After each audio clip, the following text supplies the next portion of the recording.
దేవునికి స్తోత్రం కలుగును గాక.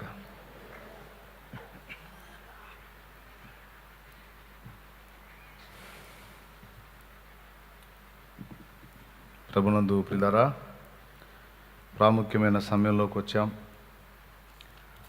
దేవుని వాక్యాన్ని ధ్యానించుకుందాం.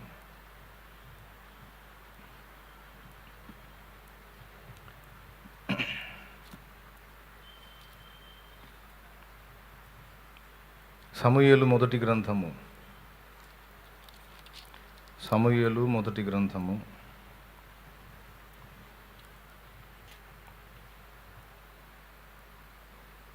3వ అధ్యాయము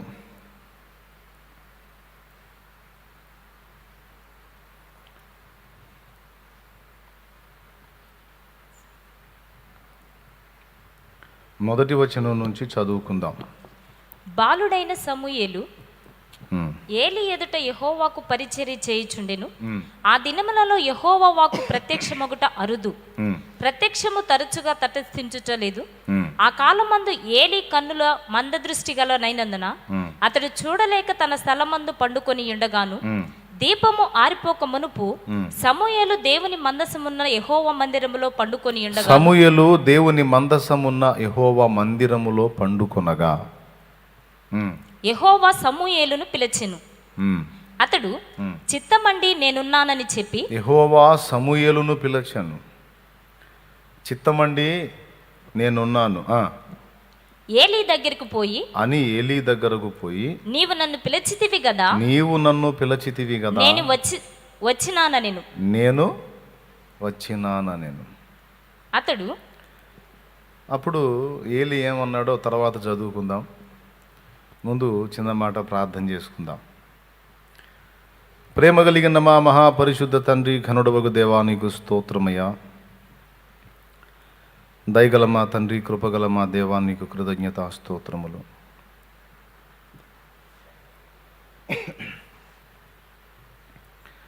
ఈ సమయమందు నా ప్రభువా, వాక్య ధ్యానానికి వెళ్ళక మునుపు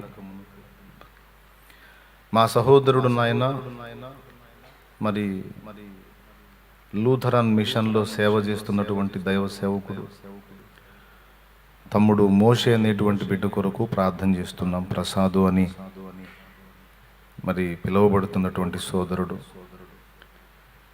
ఇబ్బందికర పరిస్థితుల్లో ఉన్నాడు, వైద్య చికిత్స పొందుతున్నాడు. నాయన, ఆ బిడ్డను దయచేసి కాపాడండి. ఆ బిడ్డ దేహంలో ఉన్న బలహీనతను బంధించి స్వస్థపరిచి నీ సేవ చేయున్నట్లు నీ కుమారునికి ఆరోగ్యమును ఆయుష్ను దయచేయండి. అతడున్న ఇబ్బందికర పరిస్థితి నుంచి బిడ్డను కాపాడండి. దేవా, మేము అందరం కలిసి ప్రార్థిస్తున్నాం. తమ్ముడిని మీరు స్వస్థపరుస్తారని నమ్ముతున్నాం. మా ప్రార్థన ఆలకించిన మీరు జవాబిస్తారని నమ్ముతున్నాం. దేవా, మీకు వందనాలు. అలాగే నా ప్రభా, ఇదిగో చదవబడిన వాక్య ధ్యానంలోకి మేము వెళ్ళుచుండగా నాతో అందరితో మాట్లాడు. మా అందరి మనోనేత్రాలు వెలిగించు నాయన. ఏది అవసరమో, ఏ మాట మాకు ప్రస్తుత సమయానికి అత్యవసరం, అది అందించు. నీ దాసుడు బలహీనుడు, అపాత్రుడు నాయన, నీ కృప మీద ఆధారపడి వచ్చాడు. దయచూపు. ఉపదేశాన్ని అడ్డగింప చూసే సైతాను, దురాత్మ, అంధకార చీకటి శక్తుల ప్రభావం, శోధన యేసు నామమున బంధిస్తున్నావు. దేవా, మీ సన్నిధి ప్రాకారం మా చుట్టూ ఉంచి నా తండ్రి నాయన, మీరే దిగి వచ్చి నాతో అందరితో మాట్లాడి మీ నామానికి మహిమ తెచ్చుకోమని యేసుక్రీస్తు గొప్ప నామమున ప్రార్థించి వేడుచున్నాం తండ్రి. Amen, amen, amen.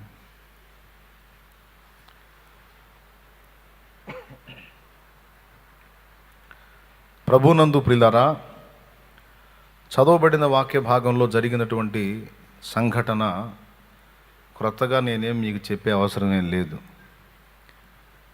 హన్నా కుమారుడైనటువంటి సమూయేలు షిలోహులోనున్న యెహోవా మందిరములో చిరుప్రాయము నుండి దేవుని సేవ చేయడానికి అప్పగింపబడినటువంటి బిడ్డ.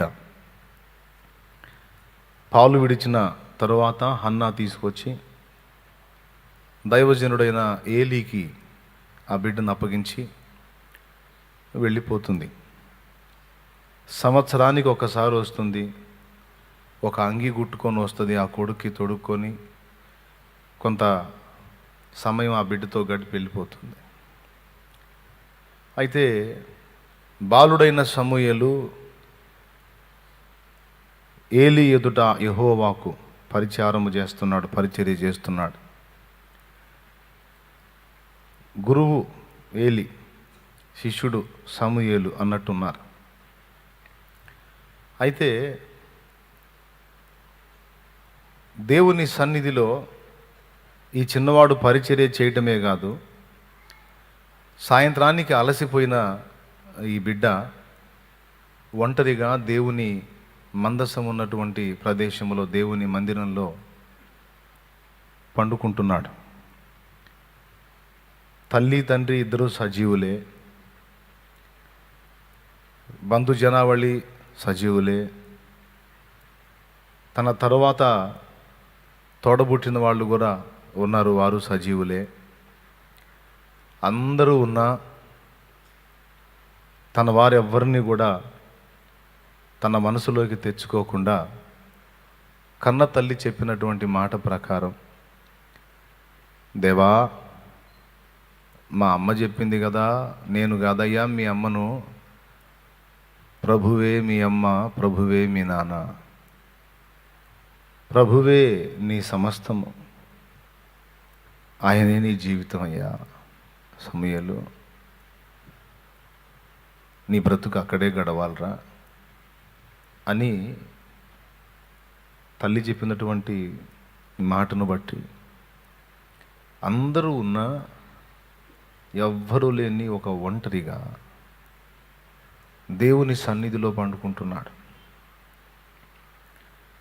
ఏలీ ఒక్కడే కాస్త మంచి మనస్తత్వం కలిగిన వాడు, కానీ ఫ్యామిలీ అంత ప్రేమ గల కుటుంబం కాదు, కుటుంబం అంత ప్రేమించే కుటుంబం కాదు. ఏలీ మంచి ప్రేమ కలిగినోడు, కానీ ఏలీ భార్య కానీ ఏలీ కొడుకులు కానీ సరైనోళ్ళు కాదు. నాకు తెలిసి సమూయేలుని పట్టించుకోకపోయి ఉండొచ్చు,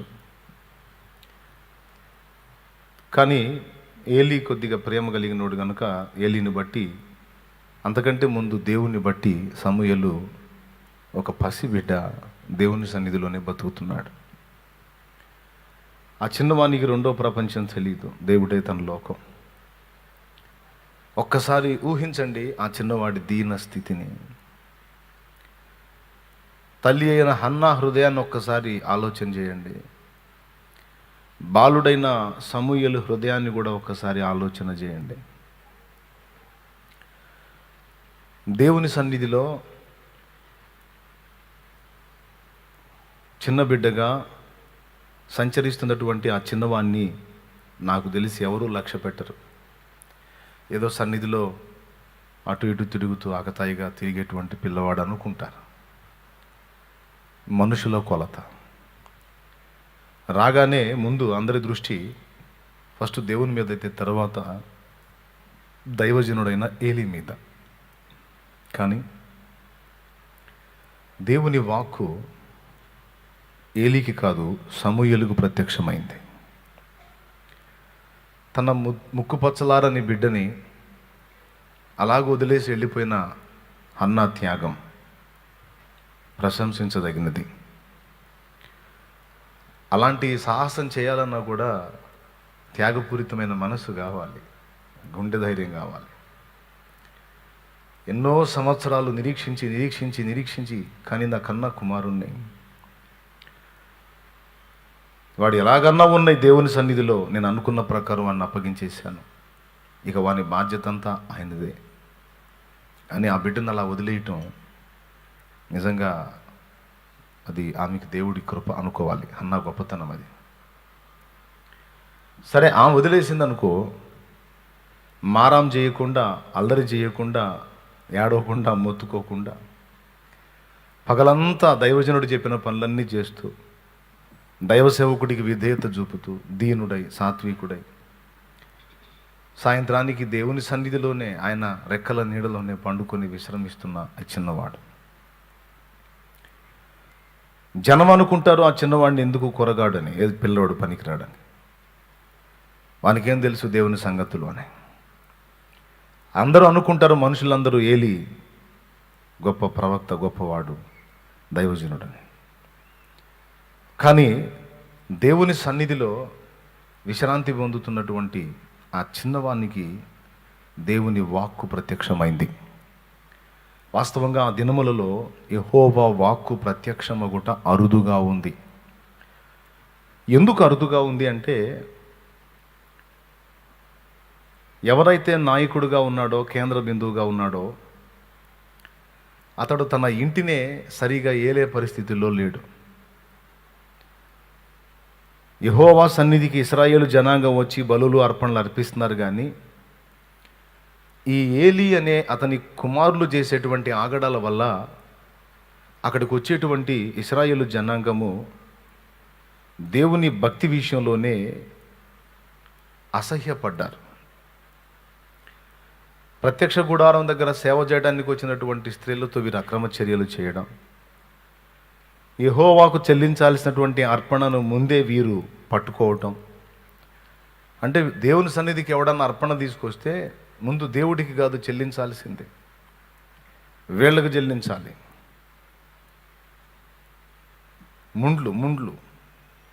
ముండ్లు కలిగిన కొంకి తీసుకొచ్చి ఆ మాంసపు తెపాలలో ముంచి ఇన్నిసార్లని కొలతుంటుంది. ఆ ముండ్లకి ఎంతైతే మాంసం తగులుకుంటుందో అంతా వీళ్ళ తెపాల్లో వేసుకొని వెళ్ళిపోతారనమాట. అయ్యా, ముందు యెహోవాకు అర్పణ సమర్పించిన తర్వాత తీసుకుందరు కానీ అని ప్రజలంటే, అవేవి కాదు, ముందు దైవజనుడికి రావాల్సిన వాటా దైవజనుడికి ఇచ్చేసాయని తీసుకొని వెళ్ళిపోతారు. దాని గురించి ఏం రాస్తుందంటే, ఏలీ కుమారులు చేసినటువంటి ఈ దుశ్చర్యల ఫలితంగా ఇశ్రాయేలీయులు యెహోవా యందు అసహ్యపడిది, దేవునికి అర్పణ అర్పించే విషయంలో అసహ్యపడ్డారట. అంటే చాలా బాధ కలుగుతుంది. దేవుని సన్నిధిలో జరుగుతున్నటువంటి పరిచర్య విధానం దేవునికి ఆయాసకరంగా ఉంది. తర్వాత ఇశ్రాయేలు జనాంగం పరిస్థితి కూడా అంతే ఉంది. ఈ గందరగోళ పరిస్థితుల్లో అసలు ఎంతవరకు ఇది జరుగుతుందో చూద్దాం అనుకున్నాడో ఏం సంగతో దేవుడు మౌనం అయిపోయాడు. ఏలీ తన కుమారులకు బుద్ధి చెప్పుకొని వారిని దిద్దుబాటు చేసుకొని సరి చేసుకుంటాడేమో, ఈ మాట వినని కుమారులను ఏదన్నా మార్చుకుంటాడేమో అని అవకాశం ఇచ్చాడు. ఎంతకీ వాళ్ళు మార్పు చెందలేదు. ఇంకా వాళ్ళ ఆగడాలు, దుశ్చర్యలు ఎక్కువైపోతున్నాయి. ఈ టైంలో సమూయేలు పుట్టాడు. హన్నాకి పాలు విడిచిన తర్వాత సమూయేలుని తీసుకొచ్చి అప్పగించింది. అంతకుముందు దైవజనుడు ఉన్నాడు, అతని సంతానం ఉంది, కానీ దేవుని వాక్కు వారికి ప్రత్యక్షం కాలేదు. ఎందుకు దేవుడు మాట్లాడట్లేదో ఏలీకి తెలుసు. కొడుకులకైతే అసలు యెహోవాయే తెలియదు. యెహోవాయే తెలియదంటే ఆయన పేరు తెలుసు, వాళ్ళ నాన్న ఆయన్ని ఆరాధిస్తాడని తెలుసు, కానీ ఆయన ఏంటో, ఆయన మనసు ఏంటో, ఆయన వ్యక్తిత్వం ఏంటో వాళ్ళకు తెలియదు. వాళ్ళొక భ్రష్టులు.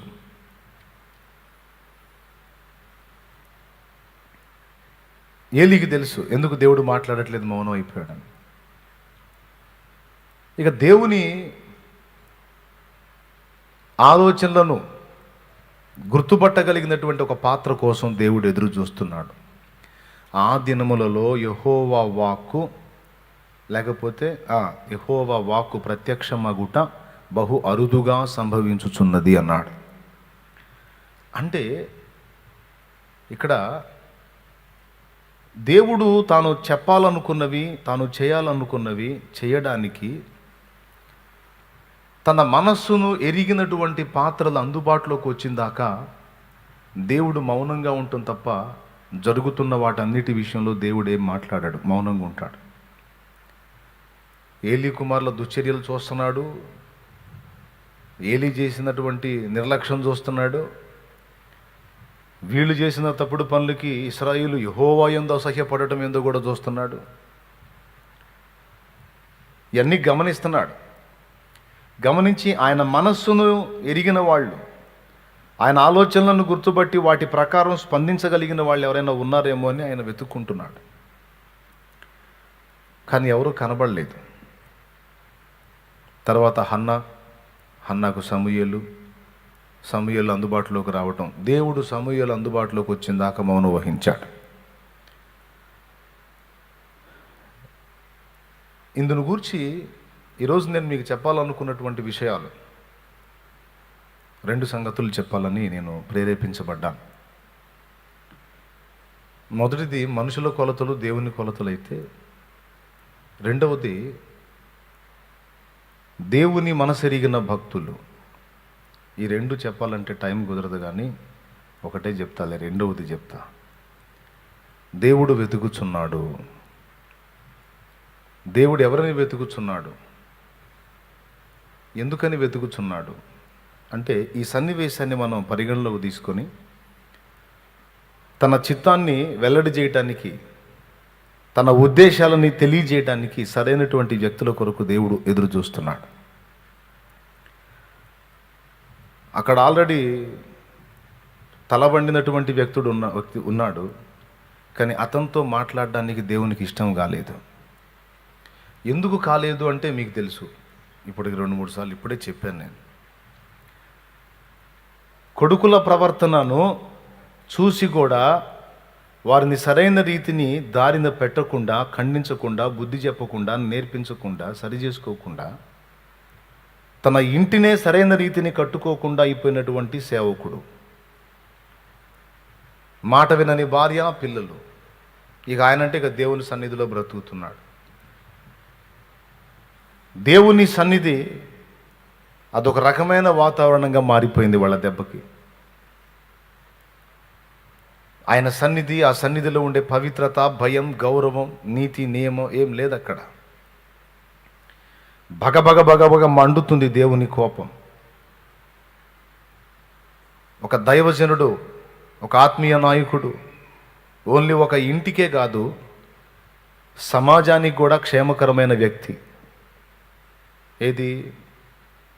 ఇశ్రాయేలు జనాంగం విషయంలో మనం పరిగణలో తీసుకుంటే, ప్రవక్తలే న్యాయాధిపతులుగా వ్యవహరించారు ఆ దినాల్లో. దేవునికి స్తోత్రం కలుగును గాక. హల్లెలూయా. ఎవరు? ప్రవక్తలే తీర్పరులుగా వ్యవహరించిన దినాలవి. దేవుని సన్నిధిని యాజకత్వం చేసి, లేకపోతే ప్రవచించేటువంటి దేవుని సేవకులే సమాజాన్ని కూడా నడిపించేటువంటి నాయకులు.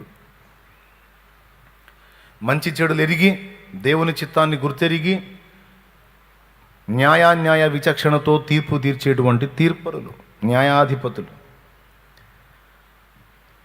అలాంటి వ్యవస్థ కొనసాగుతున్న దినాలవి. ఇశ్రాయేలు జనాంగం అంతా కూడా దైవజనుని యొక్క నడిపింపు ప్రకారం ప్రయాణం చేస్తున్నటువంటి పరిస్థితి. ఎందుకంటే అతడే నాయకుడు, అతడే న్యాయాధిపతి, అతడే సమస్తం. అలాంటోడు ఇంటినే సరిగా ఇది కట్టుకోలేని పరిస్థితుల్లో ఉండగా, ఇక సమాజం ఏం విధేయత చూపిద్ది ఆయనకి? సమాజం ఏం లోబడిద్ది? యథా రాజా తథా ప్రజ అని నాయకుడు అలాగా, సంఘం ఇలాగా అన్నట్టు, ఏలి అలాగా, సర్వ సమాజం ఇంకొకలాగా అయిపోయింది. అందుకే దేవుడు వెతుకుతూ ఎదురు చూశాడు. ఒక్కడు కూడా కనపడలా. ఆయన తన చిత్తాన్ని తెలియజేయడానికి, ఆయన వాడుకోవటానికి. ఈరోజు ఇక్కడ కూర్చున్న మీలో చాలామంది దేవుని సేవ చేయడానికి ముందుకొచ్చి కొన్ని రోజులుగా మీరు దేవుని వాక్యాన్ని వింటున్నారు. సేవా సంబంధమైన నియమాలు, సేవను గూర్చినటువంటి సంగతులు అనేకములు మీరు నేర్చుకుంటూ ఉన్నారు. మీరందరూ అత్యాసక్తితో వచ్చారు కనుక మీకోసం, లైవ్లో ఉన్న వారి కోసం, అందరి కోసం కూడా దేవుని పరిశుద్ధాత్మ ఇచ్చిన ప్రేరణను బట్టి నేను ఈ సంగతులను ఎత్తుకున్నాను. జాగ్రత్తగా వినండి. దేవుడు వెతికాడు, కనబడలేదు. చివరికి సమూయేలు అందుబాటులోకి వచ్చాడు. సమూయేలు వయసులో చాలా చిన్నవాడు, ఏలి వయసులో చాలా పెద్దవాడు, వృద్ధుడు. కళ్ళు కూడా మస్కలు వచ్చేంత పెద్ద వయసు వచ్చేసింది ఏలీకి. కానీ యెహోవా వాక్కు ఏలీకి ప్రత్యక్షం కాల, బాలుడైన సమూయేలుకు ప్రత్యక్షమైంది. 2 సార్లు దేవుడు స్వరంతో డైరెక్ట్గా మాట్లాడాడు.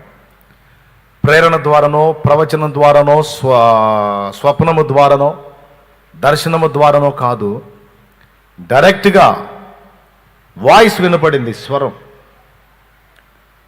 దేవుడు మాట్లాడేటువంటి పద్ధతులలో కొన్నిసార్లు కొంతమంది భక్తులతో ఆయన స్వరము కూడా వినిపించి మాట్లాడినటువంటి అనుభవాలు కొందరి జీవితాల్లో ఉన్నాయి. నా జీవితంలో కూడా ఒక్క పర్యాయము దేవుని స్వరము నేను విన్నాను. దేవునికి స్తోత్రం కలుగును గాక. హల్లెలూయా. కొంతమంది నమ్మకపోవచ్చు, నాకు సంబంధం లేదు. ఒకటి నమ్మినా నమ్మకపోయినా నాకున్న అనుభవం నాకుంది.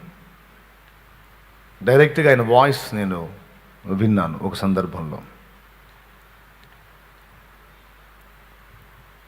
అలాగ స్వరముతో సమూయేలుతో మాట్లాడుతున్నాడు.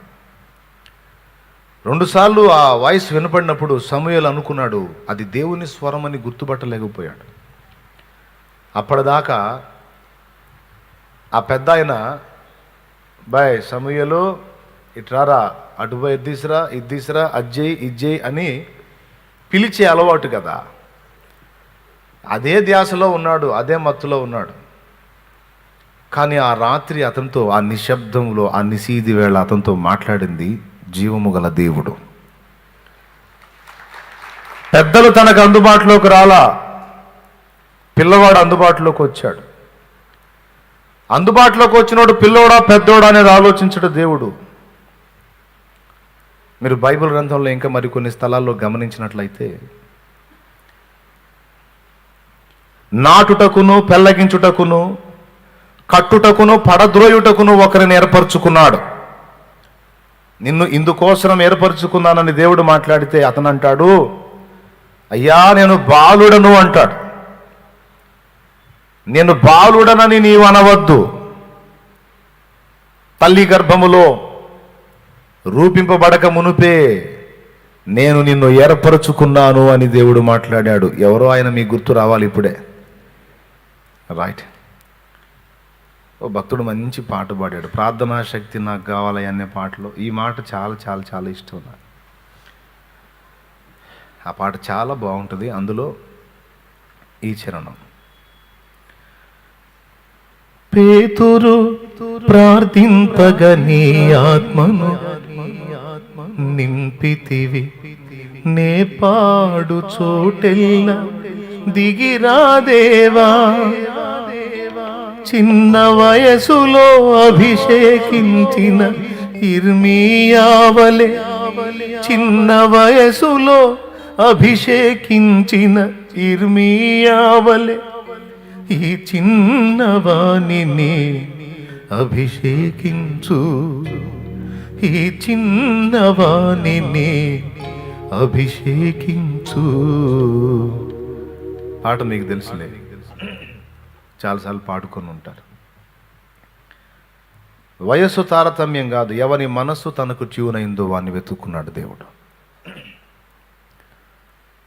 ఇందులో మళ్ళీ ఫిలిస్తీయుల మీద జయం తీసుకొని రావడానికి ఇశ్రాయేలు తలబండిన మునగాళ్ళు దద్దమ్మలై కూర్చుంటే బాలుడైనటువంటి దావీదుని ఏర్పరచుకుని జయం తీసుకొచ్చాడు. ఇట్లా దేవుని ఎంపిక, దేవుడు ఏర్పరచుకునేటువంటి కొలతలు మనం ఆలోచిస్తే ఆశ్చర్యం కలుగుతాయి. మనుషులు చూసేటువంటి కొలతల ప్రకారం చూస్తే వాళ్ళు వాస్తవంగా పనికి రానట్టు కనపడతారు.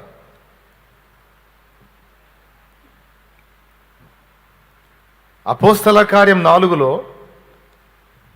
వారు పేతురు యోహానుల ధైర్యము చూచినప్పుడు వారు విద్యలేని పామరులని ఎరిగి, కానీ వాళ్ళు విద్యలేని పామరులని లేఖనంలోనే రాయబడి ఉంది. కానీ దేవుడేమో వారిని స్తంభములుగా నిలబెట్టాడు సంఘానికి. అది గలతీ పత్రిక 2వ అధ్యాయంలో పౌలు గారు చెప్తాడు, సున్నతి గల వారికి ప్రకటించుటకు పేతురునకు సామర్థ్యము కలుగజేసిన దేవుడే అన్యజనులకును ప్రకటించుటకు నాకును సామర్థ్యము కలుగజేసినని వారు గ్రహించినప్పుడు స్తంభములుగా ఎంచబడిన కేఫా, యోహాను, యాకోబు అనువారు, లేకపోతే యాకోబు, యోహాను, కేఫా అనువారు నేను తమతో పాలివాడనట్టుకు గుర్తుగా తమ కుడి చేతినిచ్చిరి అన్నాడు. స్తంభములుగా ఎంచబడిన. చూడండి, దేవుని సంఘ నిర్మాణానికి స్తంభములు పిల్లర్స్, విద్య లేని పామరులు. ఇది దేవుని కొలత. ఇశ్రాయేలు సర్వ సమాజానికి న్యాయాధిపతిగా న్యాయము తీర్చడానికి దేవుడు ఎన్నుకున్న పాత్ర బాలుడైన సమూయేలు.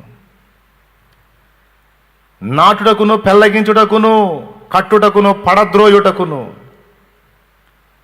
దేవుడు ఏర్పరచుకున్న గండ్రగొడ్డలి ఇర్మియా.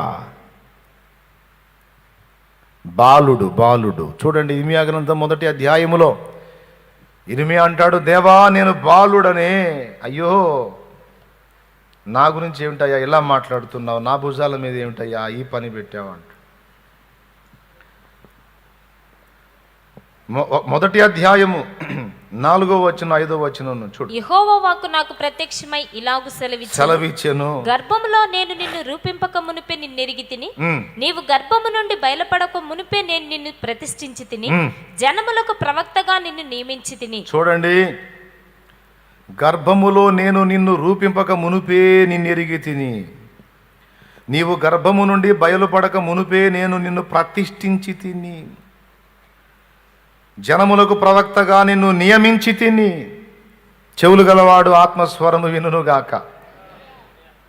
ఏమండి, 3 సంగతులు ఇక్కడ చూడండి చెప్తున్నాడు. మొట్టమొదటి సంగతి, నేను నిన్ను రూపింపక మునుపే ఎరిగి ఉన్నాను. ఎప్పుడు ఎరిగాడు? అసలు రూపుదిద్దుకోక మునుపే ఎరిగున్నాడు. ఎప్పుడు ప్రతిష్ఠించాడు? తల్లి గర్భమున పిండ రూపంలో ఉన్నప్పుడే నేను నిన్ను ప్రతిష్ఠ చేశాను అన్నాడు. మొదటిది చెప్పాడు, అసలు నీకంటూ నిర్మాణం అనేది జరగక మునుపే నిన్ను ఎరిగున్నాను. తల్లి గర్భములో పిండ రూపంలో నువ్వు ఉన్నప్పుడే నేను నిన్ను ప్రతిష్ఠ చేశాను. ఆ తర్వాత ఏమంటున్నాడు? జనములకు ప్రవక్తగా ఎప్పుడు నియమించాడు? ఫస్ట్ది ఆయన ఎరిగి ఉన్నాడు, రెండవది ప్రతిష్ఠించున్నాడు, మూడవది నియమించి ఉన్నాడు. ఏమని నియమించున్నాడు, ఎందుకోసం నియమించున్నాడంటే తర్వాత చెప్తున్నాడు, జనములకు ప్రవక్తగా. దేవునికి స్తోత్రం కలుగునుగాక. ఆ తర్వాత చూడండి, అందుకు అయ్యో ప్రభువగు యెహోవా చిత్తగించుము, నేను బాలుడనే మాటలాడుటకు నాకు శక్తి చాలదని నేననగా, అయ్యో నేను బాలుడను కదయ్యా, మాటలాడుటకు నాకు సామర్థ్యము లేదు కదయ్యా, నాకు శక్తి చాలదు కదయ్యా, అయ్యో నేను ఎంతటి వాడనయ్యా అని తన అయోగ్యతను చాటుతున్నాడు.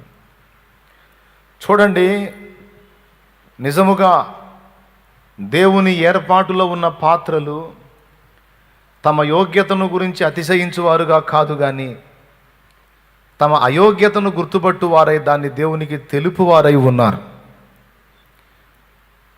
మోషే సైతం ప్రారంభంలో తన యోగ్యతను బట్టి ఆలోచించిన, మిద్యానులో మండుచున్న పొదలో దేవుడు దర్శించి మోషేతో మాట్లాడి మోషేని పిలిచినప్పుడు తన సమర్థతను గురించి మోషే మాట్లాడలేదు, కానీ తన అసమర్థతను గురించి ఏం మాట్లాడాడు.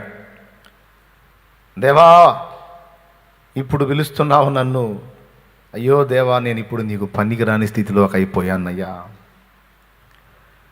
దేవునికి సమీపించినటువంటి భక్తులెల్లరూ కూడా తమ యోగ్యతను చాటువారై ఉండలేదు, కానీ తమ అయోగ్యతను చాటువారై ఉన్నారు. తమ దృష్టికి తాము గొప్పవారై తమను తాము ఊహించుకోలేదు, కానీ దేవుని ముఖదర్శనంలో తమను తాము చూసుకొని తాము ఏమై ఉన్నారో ఎరిగి తమను తాము తగ్గించుకొని మరుగు చేసుకున్నారు, దేవుని మహిమపరిచారు. దేవునికి సమీపంగా వెళ్ళినటువంటి అబ్రహాము తన్ను గూర్చి తాను అన్నాడు, నేను దుమ్మును ధూళిని అని. మనమేమో విశ్వాసులకు తండ్రి అయిన అబ్రహాముని మనం ఆయన గణపరుస్తాం, ఆయన్ని మనం పలకరిస్తే ఆయన అంటాడు, ఏమో నాయన ఆయన ఒకడు మీరొకరు నన్ను ఏదో ఘనంగా మాట్లాడుతున్నారు, కానీ నేను దుమ్మును ధూళిని నాయన అంటాడు. పర్వాలేదు బాబు నేను యోగ్యుని అనడు ఆయన. సామెతల గ్రంథం 30లో దేవోక్తులను ప్రవచించేటువంటి యాకే కుమారుడైన ఆగూరు తన్ను గూర్చి తాను చాటుకుంటున్నాడు. ఏమని అంటే, మీరు నన్ను దేవోక్తులను ప్రకటించేటువంటి ప్రవక్త అనుకుంటున్నారు, కానీ అయ్యా మనుషులలో నా వంటి పశుప్రాయుడు లేడు. ఏదో ఆయన కృప నా మీదకు వచ్చింది అంతే. ఆయన నన్ను ఆమోదించడానికి తగిన కొలతలు నా దగ్గర ఏమీ లేవు నాయన. జంతువు ఎంతో నేనంత పశుప్రాయుడు అని తన్ను గూర్చి తాను చెప్పుకున్నాడు.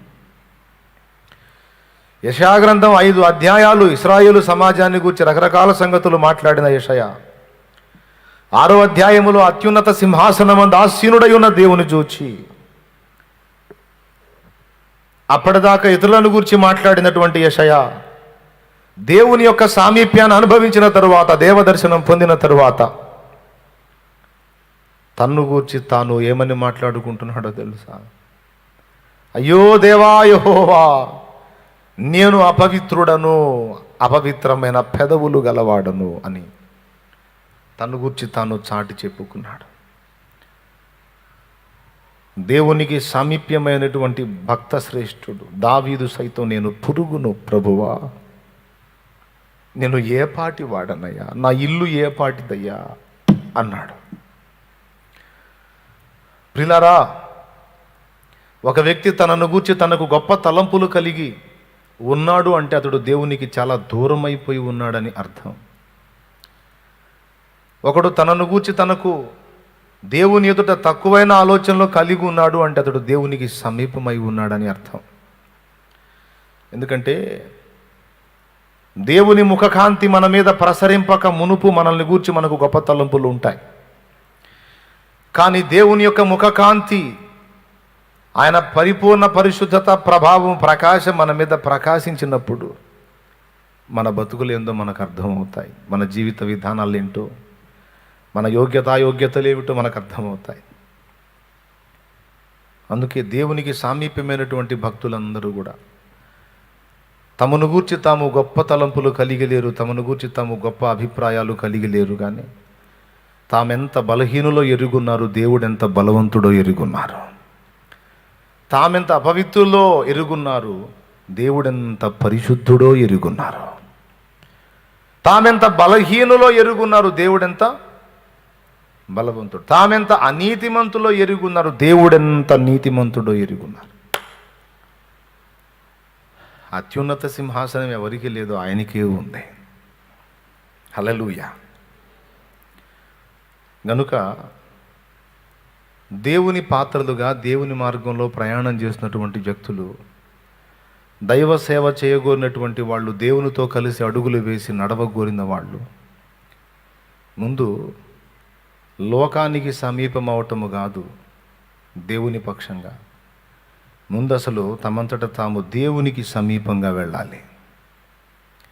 దేవుని సామీప్యంలోకి వెళ్ళాలి, దేవుని సమీపముగా వెంబడించాలి, దేవుని సమీపముగా అనుభవించాలి.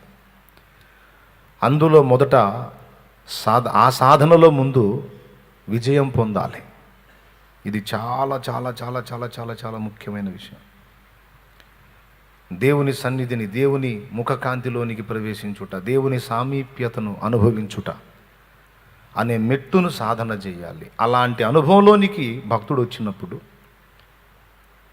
తానేంటో తనకు అర్థమైద్ది. తానేంటో తనకు అర్థమైతేనే కానీ దేవుని మీద ఆధారపడటానికి భక్తునికి అవకాశం ఏర్పడదు. దేవునికి స్తోత్రం. ఎందుకంటే మనం వట్టి పాత్రలుగా దేవుని ముందు నిలవకపోతే, మనం ఖాళీ అయిపోయిన పాత్రలుగా మనల్ని మనం గుర్తించకపోతే, దేవుడు తన శక్తితో, ప్రభావంతో మనల్ని నింపలేడు. మనం కూడా దేవుని ప్రభావం మీద, శక్తి మీద ఆధారపడలేం. మరి లోకములో దేవుని కొరకు మనం ప్రకాశించాలంటే, లోకానికి వెలుగును నింపాలంటే, నీతి సూర్యుడైనటువంటి దేవదేవుని యొక్క సామీప్యతను అనుభవించాలి. చంద్రబింబము స్వయం ప్రకాశం కాదు, సూర్యబింబము స్వయం ప్రకాశం. సైన్స్ ఎరిగిన మనకు తెలుసు ఆ సంగతి. చంద్రబింబము స్వయం ప్రకాశం కాదు, కానీ సూర్యుని నుండి వచ్చేటువంటి వెలుగు గ్రహించే శక్తి చంద్రబింబానికి ఉంది. సూర్యుని నుండి వచ్చేటువంటి వెలుగును చంద్రబింబం గ్రహించి రాత్రిపూట వెలుగుతుంది. ఓకే, అలాగే దేవుని పిల్లలం, దేవుని సంఘమైనటువంటి మనం దేవుని పని చేయగోరినటువంటి దేవ భక్తి సాధకులందరూ కూడా చంద్రబింబాలని మర్చిపోకూడదు. Praise the Lord. ఆయన నీతి సూర్యుడు, ఆయన నీతి సూర్యుడు. ఆ నీతి సూర్యుని వెలుగును గ్రహించి ఈరోజు లోకానికి సంఘము జ్యోతి అయి ప్రకాశిస్తుంది. ఆయన వెలుగు మన లోపలికి ప్రవేశించకుండా మనం లోకాన్ని వెలిగించలేం. ఇప్పుడు నిర్ణీత కక్షలోనికి చంద్రబింబం సమీపించి సూర్యుని నుండి వచ్చేటువంటి కాంతిని గైకొనుట అనేది తప్పనిసరి.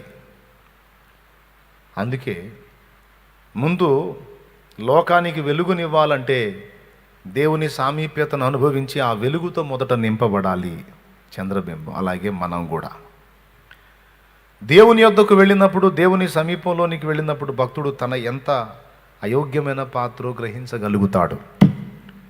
ఈరోజు ఇక్కడ కూర్చున్నటువంటి మీ అందరూ, ఇది వింటున్న వారందరూ కూడా మీకున్న వ్యక్తిగత సామర్థ్యాలను బట్టి, సిస్టర్ క్యా వాక్యం వింటున్నావా? స్తోత్రం చెప్పు, చెప్పు, గట్టిగా చెప్పు. అదే ఏం సప్పుడు అది చేయాలి, ఇంకా మంచిగా చెప్పండి, గట్టిగా చెప్పండి, స్తోత్రం చెప్పండి. చిన్నగా ఇప్పుడే లెగవండి, తొందరగా లెగవండి. అందరూ మేల్కొన్నారా? ఇప్పుడు కలిసి ఒక్కసారి చెప్పండి. అది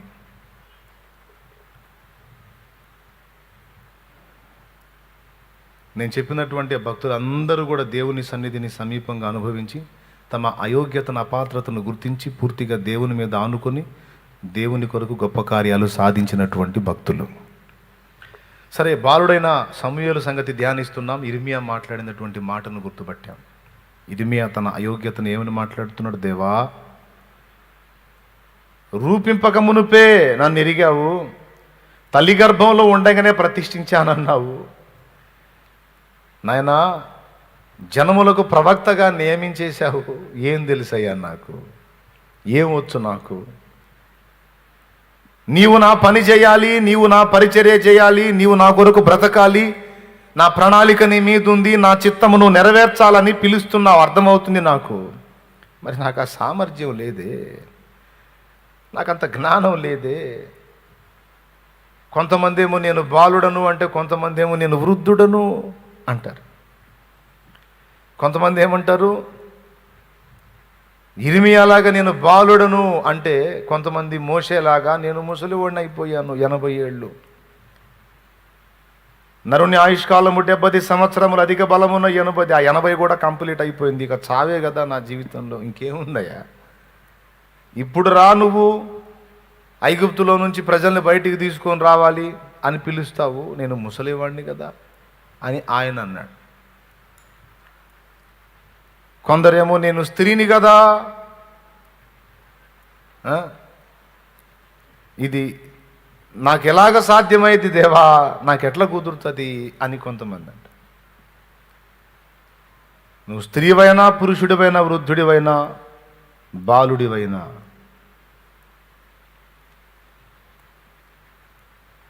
నువ్వు ఏమై ఉన్నావో నువ్వు గుర్తుపట్టావు గనుక నీ బలహీనతను, నీ అపాత్రతను, అయోగ్యతను, నీ పిన్నతనాన్ని, పిన్న దశను గుర్తుపట్టావు. నీ వృద్ధాప్యాన్ని నువ్వు గుర్తుపట్టావు. నేను స్త్రీని బలహీన ఘటమని నిన్ను నువ్వు గుర్తుపెట్టుకున్నావు. చాలు, అసలు మీరేందో మిమ్మల్ని మీరు ఎరుగున్నారు కనుక అలా ఎరిగిన మిమ్మల్ని మాత్రమే నేను వాడుకోవటానికి అవకాశం ఉంది. దేవునికి స్తోత్రం కలుగునుగాక. హల్లెలూయా. కొంతమంది తమను తాము ఎరిగి ఉండలేదు, తమను గూర్చి తమకు గొప్ప తలంపులు కలిగి ఉన్నారు. అట్టి వారిని నేను ప్రక్కన పెట్టాల్సి వచ్చింది. ఎందుకంటే సాతానుతో యుద్ధం చేసి, దుష్టశక్తులతో యుద్ధం చేసి నా ప్రజల్ని బయటికి తీసుకొని రావాలంటే, ఐగుప్తు దేశంలో బానిసలుగా బందీలైపోయిన ఇశ్రాయేలు జనాంగాన్ని బయటికి తీసుకొని రావాలంటే మానవ శక్తి సరిపోదు. ఎందుకంటే అప్పుడున్న రాజ్యాల్లో అగ్రరాజ్యంగా అదే ఉంది, టాప్ 1 అన్నట్టుంది. అది మాంత్రిక విద్యలకు ప్రసిద్ధి, మానవాతీత శక్తులు అద్భుతంగా పనిచేసినటువంటి ప్రదేశము ఈజిప్టు. టెక్నాలజీ మాత్రమే కాదు, మానవాతీత శక్తులు, మాంత్రిక శక్తులు పనిచేసేటువంటి దేశము ఈజిప్టు, ఐగుప్తు. అలాంటి ప్రభావం ఉన్నటువంటి ప్రదేశంలో బందీలైన ప్రజల్ని బయటికి తీసుకొని రావాలంటే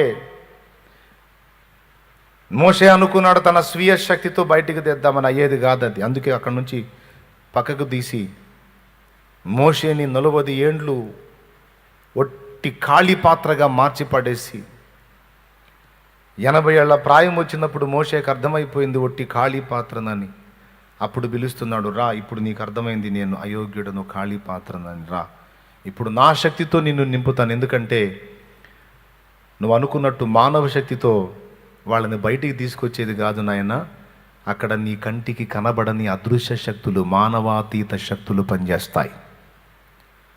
వాటిని కొట్టాలంటే నీ శక్తి చాలదు మోషే, నా శక్తి కావాలి. నా శక్తి యొక్క అవసరత నీవు గుర్తుపట్టగలగాలి. ఆ మెట్టుకు నీవు వచ్చినప్పుడు మాత్రమే నా శక్తితో నిన్ను నింపునట్లు నీవు నన్ను ఆశ్రయించగలుగుతావు.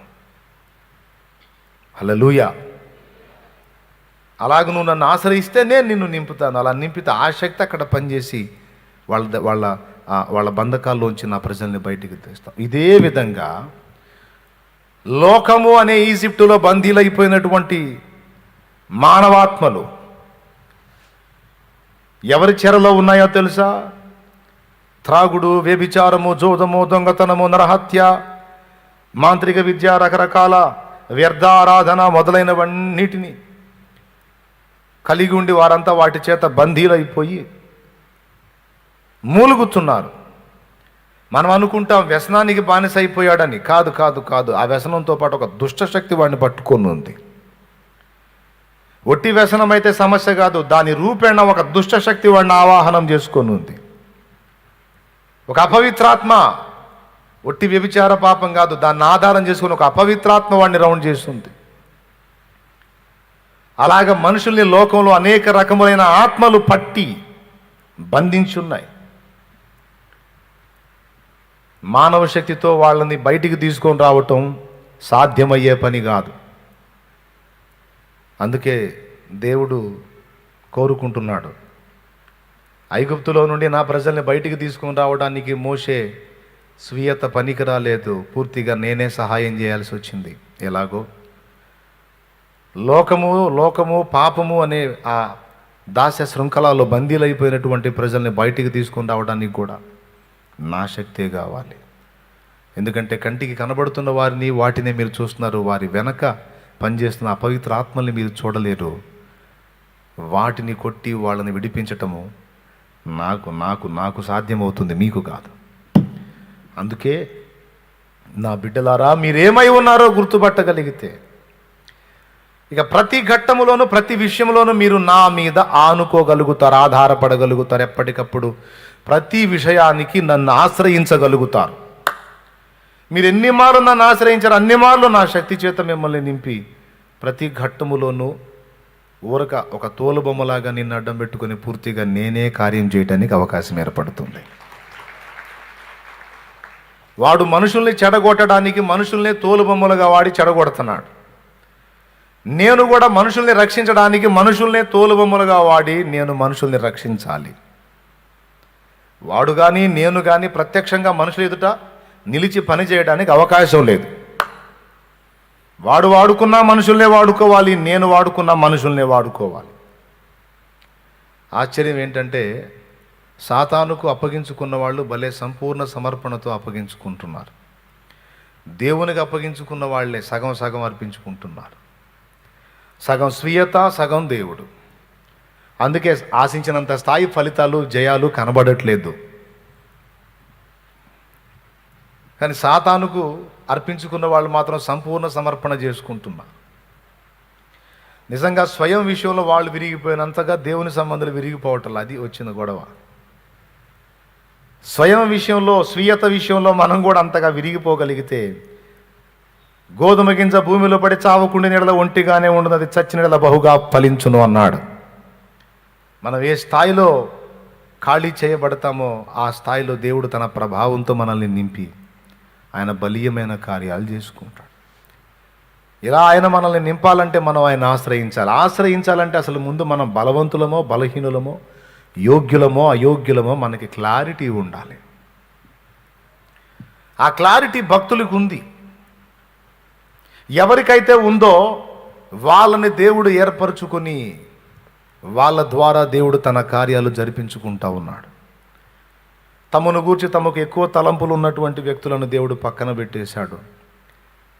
నేను అంత తేలిక కాదు కదయ్యా, ఇది సాధ్యం కాదు కదయ్యా, నేను బలహీనుడను కదయ్యా అనే స్పర్శ కలిగిన వాడిని శబాష్, ఏ మాట నీ నోట నుంచి రావాలనుకున్నాను అదే వచ్చిందని మనసులో అనుకొని బాలుడవే ఆయన బాలుడను అనవద్దు. నువ్వు బాలుడవే, కానీ నిన్ను వాడుకునేవాడు బాలుడు కాడు, బలవంతుడు, నిత్యుడు. నీవు బలహీనుడవే, బలహీనురాలివే, కానీ నిన్ను వాడుకోవటానికి ఎన్నుకున్నవాడు పరాక్రమశాలి. దేవునికి మహిమ. గట్టిగా చెప్పట్లేదు. చూడు అక్కడ ఏమంటాడు, నేను బాలుడనని నీవు అనవద్దు. అందుకు అయ్యో ప్రభువా యెహోవా, నేను బాలుడనే అనే మాట ఇరిమియా అన్నది చదువు. యెహోవా నాకు ఇలాగ సెలవిచ్చెను, నేను బాలుడును అనవద్దు, నేను నిన్ను పంపువారి యొద్దకు నీవు పోవలెను, నీకు ఆజ్ఞాపించిన సంగతులను చెప్పవలెను, వారికి భయపడకుము, నిన్ను విడిపించుటకు నేను నీకు తోడయ్యున్నాను. వారికి భయపడకుము, నిన్ను విడిపించుటకు నేను నీకు తోడై ఉన్నాను. చదువు. ఇదే యెహోవా వాక్కు. ఇదిగో ఇదే యెహోవా వాక్కు. అప్పుడు యెహోవా చేయి చాపి నా నోరు ముట్టి. అదిగో ఎవరు ముట్టారు? ఇదే విధంగా యెషయా స్పందించినప్పుడు దూత కారుతో నిప్పుల కుంపట్లో నుండి నిప్పు తీసుకొచ్చి నేను అపవిత్రుడను, అపవిత్రమైన పెదవులు గలవాడనని యెషయా గ్రంథము 6వ అధ్యాయము ఏమండి 5-6 వచనాల నుంచి మనం చూడగలిగితే, 4-5-6 వచనాలు చూడగలిగితే ఆయన మొత్తుకుంటాడు, అయ్యో దేవా యెహోవా, నేను అపవిత్రుడను, అపవిత్రమైన పెదవులు గలవాడనని తన అయోగ్యతను యెషయా చాటినప్పుడు దూత మరి కారుతో నిప్పు తీసుకొచ్చి ఆయన పెదవులకు అంటించి ఇదిగో ఇక్కడ నుంచి నీవు పవిత్రుడవు అని అంటాడు. తన అయోగ్యతను తొలగించి యోగ్యత దేవుడు ప్రసాదించాడు. ఇక్కడ కూడా చూడండి, నేను బాలుడను అని ఇరిమియా అంటే ఆయన చెయ్యి చాపి నా నోటిని ముట్టి. చదువు. ఇలాగు సెలవిచ్చెను, ఇదిగో నేను నీ నోట నా మాటలు ఉంచి ఉన్నాను, నీ నోట నా మాటలు ఉంచి ఉన్నాను, పెళ్లగించుటకును విరగొట్టుటకును నశింపజేయుటకును పడద్రోయుటకును కట్టుటకును నాటుటకును నేను ఈ దినమున జనముల మీదను రాజ్యముల మీదను నిన్ను నియమించి నేను ఈ దినమున జనముల మీదను, జనములు అంటే ఒక టైపు జనాంగము కాదు, జనముల మీదను, ఒక రాజ్యము కాదు, రాజ్యముల మీదను నిన్ను నియమించి ఉన్నాను. నియమించిన వాడిని నేను నాయన నియమించింది. ఎదురు తిరిగే దేవుడు వాడంతూ నేను తెలుస్తా నువ్వు అనొద్దు. అద్భుతమైన 2 మాటలు. ఆయన నోటిని ముట్టి ఇదిగో నేను నీ నోట నా మాటలుంచి ఉన్నాను అన్నాడు. దాంతోపాటు ఇంకో మాట అన్నాడు, నేను నీకు తోడై ఉన్నాను. ఈ 2 మాటలు దేవుని ఎదుట మనం పొందినట్లు ఆయన సామీప్యంలోకి వెళ్ళి మన స్థితి ఏమిటో ఆయనకు తెలియజేసి ఆయన దగ్గర నుండి వాగ్దానం స్వతంత్రించుకొనవలసిన వారమై ఉన్నాం. దేవునికి మహిమ. హల్లెలూయా.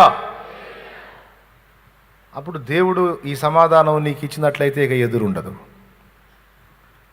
నీ దినములన్నిట ఎవరు నీ ఎదుట నిలువలేరని యెహోషువతో, నీ దినములన్నిట ఎవరు నీ ఎదుట నిలువలేరని యెహోషువతో వాగ్దానము చేసినావు,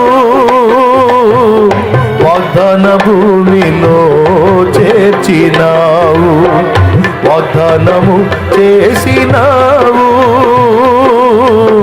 వాగ్దాన భూమిలో చేర్చినావు. సర్వోన్నతుడా నీవే నాకు ఆశ్రయ దుర్గము. ఎవరు లేరు నాకు ఇలలో, ఎవరు లేరు నాకు ఇలలో, ఆదరణ నీవేగా, ఆనందం నీవేగా, ఆదరణ నీవేగా, ఆనందం నీవేగా. ప్రియ తమ్ముడు, చెల్లి, అక్క, అన్న, దేవుని పని చేసేవాడికి చాలా సంగతులు తెలిసి ఉండాలి. మిగిలినవి ఎన్ని తెలుసుకొని ఎన్ని నేర్చుకొని ఎంత పాండిత్యం పొందినా ఇదిగో అవశ్యమైన ప్రాముఖ్యమైన సంగతులు ఈరోజు దేవుడు అందిస్తున్నటువంటి రీతిని గమనించండి. ఇవి ముఖ్యం. నంబర్ 1, మనం ఎట్టివారమై ఉన్నామో మనం స్థాయి ఏమిటో మనము గుర్తుపట్టే వారమై ఉండాలి, గుర్తుపట్టిన వారమై ఉండాలి. ఇది మొదటి సంగతి. అదేవిధంగా మన బలహీనతలు ఎరిగిన వారమై దేవుడెంత బలవంతుడో కూడా ఎరిగి ఆయనను ఆశ్రయించుట అనేది ప్రాముఖ్యమైన సంగతిని గుర్తించాలి. నీ స్వీయత మీద ఎప్పుడు ఏ విషయంలో కూడా నువ్వు ఆధారపడకూడదు. సామెతల్లో ఈ మాట కూడా అంటాడు, నీ స్వబుద్ధిని నీవు ఆధారము చేసుకొనక నీ సమస్త ప్రవర్తన మీద ఆయన అధికారమునకు ఒప్పుకొనుము అని ఉంటుందిలే. నాకు వెళ్ళి చూడండి. నీ స్వీయత మీద నీ స్వబుద్ధి మీద నువ్వు ఆధారపడక నీ తెలివితేటలు, నీ నీ నీ నీవెంత పిచ్చి తెలివో నీకు అర్థం కావాలి, నీవెంత వెర్రిమాలోకమో నీకు అర్థం కావాలి, నీవెంత అరబందరమో నీకు అర్థం కావాలి, నీవెంత బాలుడవో నీకు అర్థం కావాలి, నీవెంత అపవిత్రుడవో నీకు అర్థం కావాలి, నీవెంత బలహీనుడవో నీకు అర్థం కావాలి. ఇక దేన్ని బట్టి కూడా నీకు ధైర్యం ఉండదు. పర్వాలేదులే, ఈ విషయంలో నేను పర్వాలేదులే, దీన్ని ఆధారం చేసుకొని నేను పోదాం శత్రువు మీద అంటానికి దేన్ని బట్టి నీవు సాహసము చెయ్యవు. నిన్ను నువ్వు ఎరిగుంటే అప్పుడు ప్రతి విషయానికి దేవా నాకైతే యోగ్యత లేదు, నీవు శక్తిని ఇస్తే పోయి చేయగలుగుతా, నాకైతే బలము లేదు, నీవు బలం ఇస్తే మాత్రమే సాధించగలుగుతా, లేకపోతే నా చేత కాదయ్యా అని తాను బలహీనుడును బలహీనురాలని గుర్తించిన వారు మాత్రమే మరొకరి మీద ఆధారపడగలుగుతారు. తాము బలవంతులము అనుకున్నవారు ఇతరుల మీద ఆధారపడలేరు. మనుషుల మీద మనమేమి ఆధారపడే అవసరం లేదు. కానీ దేవుని ఎదుట నేను చెబుతుంది, మనుషుల దగ్గరికి పోయి నేను బలహీనుణ్ణి, నాకు అయోగ్యత, నేను పనికిరాను, నేను అట్లా నేను ఇట్లా అనమని చెప్పట్లా. నేను దేవుని ముందుకు వెళ్ళి, వీళ్ళందరూ పలికింది దేవుని ముందు. హల్లెలూయా. సైతాను ముందుకు పోయి ఆ మాట అనలా వాళ్ళు. సైతాను ముందుకు పోయి దాన్ని చావు చేస్తారా అన్నారు వాళ్ళు, అంతే. దేవుని ముందుకు మాత్రం వెళ్ళినప్పుడు వాళ్ళు తమను తాము ఏమై ఉన్నారో దేవునికి చెప్పుకున్నారు. సో దేవుని పని కొరకు సిద్ధమయ్యేటువంటి ప్రతి ఒక్కరికి మొదట తానేమై ఉన్నాడో తెలిసి ఉండాలి. తను సేవించి ప్రకటించబూనుకున్న దేవుడు ఏమై ఉన్నాడో తెలిసి ఉండాలి. ఈ రెండు. ఆ దేవుడు శక్తివంతుడని ఒకవేళ గుర్తుపడితే ఆ శక్తి నీవెలా పొందుకోగలవో దాన్ని అది కూడా తెలుసుకొని ఉండాలి, ఆయన ఆశ్రయించుట. మూడవ సంగతి, దేవుని మనస్సుతో దేవుని సేవకుడు సేవకురాలు ఎవరైతే ఉన్నారో వారి మనస్సు ట్యూన్ చేసుకునే విషయంలో జాగ్రత్త కలిగి ఉండాలి. ఇది మూడవ సంగతి, ముఖ్యమైన సంగతి. దీనికి కూడా కారణం చెప్తాను. మీరు లోకానుసారంగా కానీ చూసినట్లయితే కొంతమంది పగలు రాత్రి కూడా కొంతమంది వ్యక్తుల గురించి ఆలోచిస్తారు. మళ్ళీ చెప్తున్నా, ఉదాహరణకి ఒక పురుషుడు స్త్రీ ఇద్దరికి నిశ్చితార్థం అయిపోయిందనుకో. నిశ్చితార్థం అయిన తర్వాత ఇద్దరు పదే పదే ఒకరినొకరు చూడాలి, కలుసుకోవాలి అనే తలంపులతో నిండిపోతారు యవనస్తులు. అలాంటి తలంపులతో నిండిపోయినప్పుడు వారి మనసులు ఒకరి మనసు ఒకరికి ట్యూన్ అవుతాయి. అర్థమైందా? ట్యూన్ అయినప్పుడు ఇక అయ్యే కళలు వస్తాయి, అయ్యే ఆలోచనలు వస్తాయి. ఆ ఆలోచనలే తలంపులే, ఆ తలంపులే కలల రూపంలో వారిద్దరూ కలిసి ప్రయాణం చేసినట్టు రకరకాల అనుభవాలు వారు స్వప్న దర్శనాల్లో చూస్తూ ఉంటారు.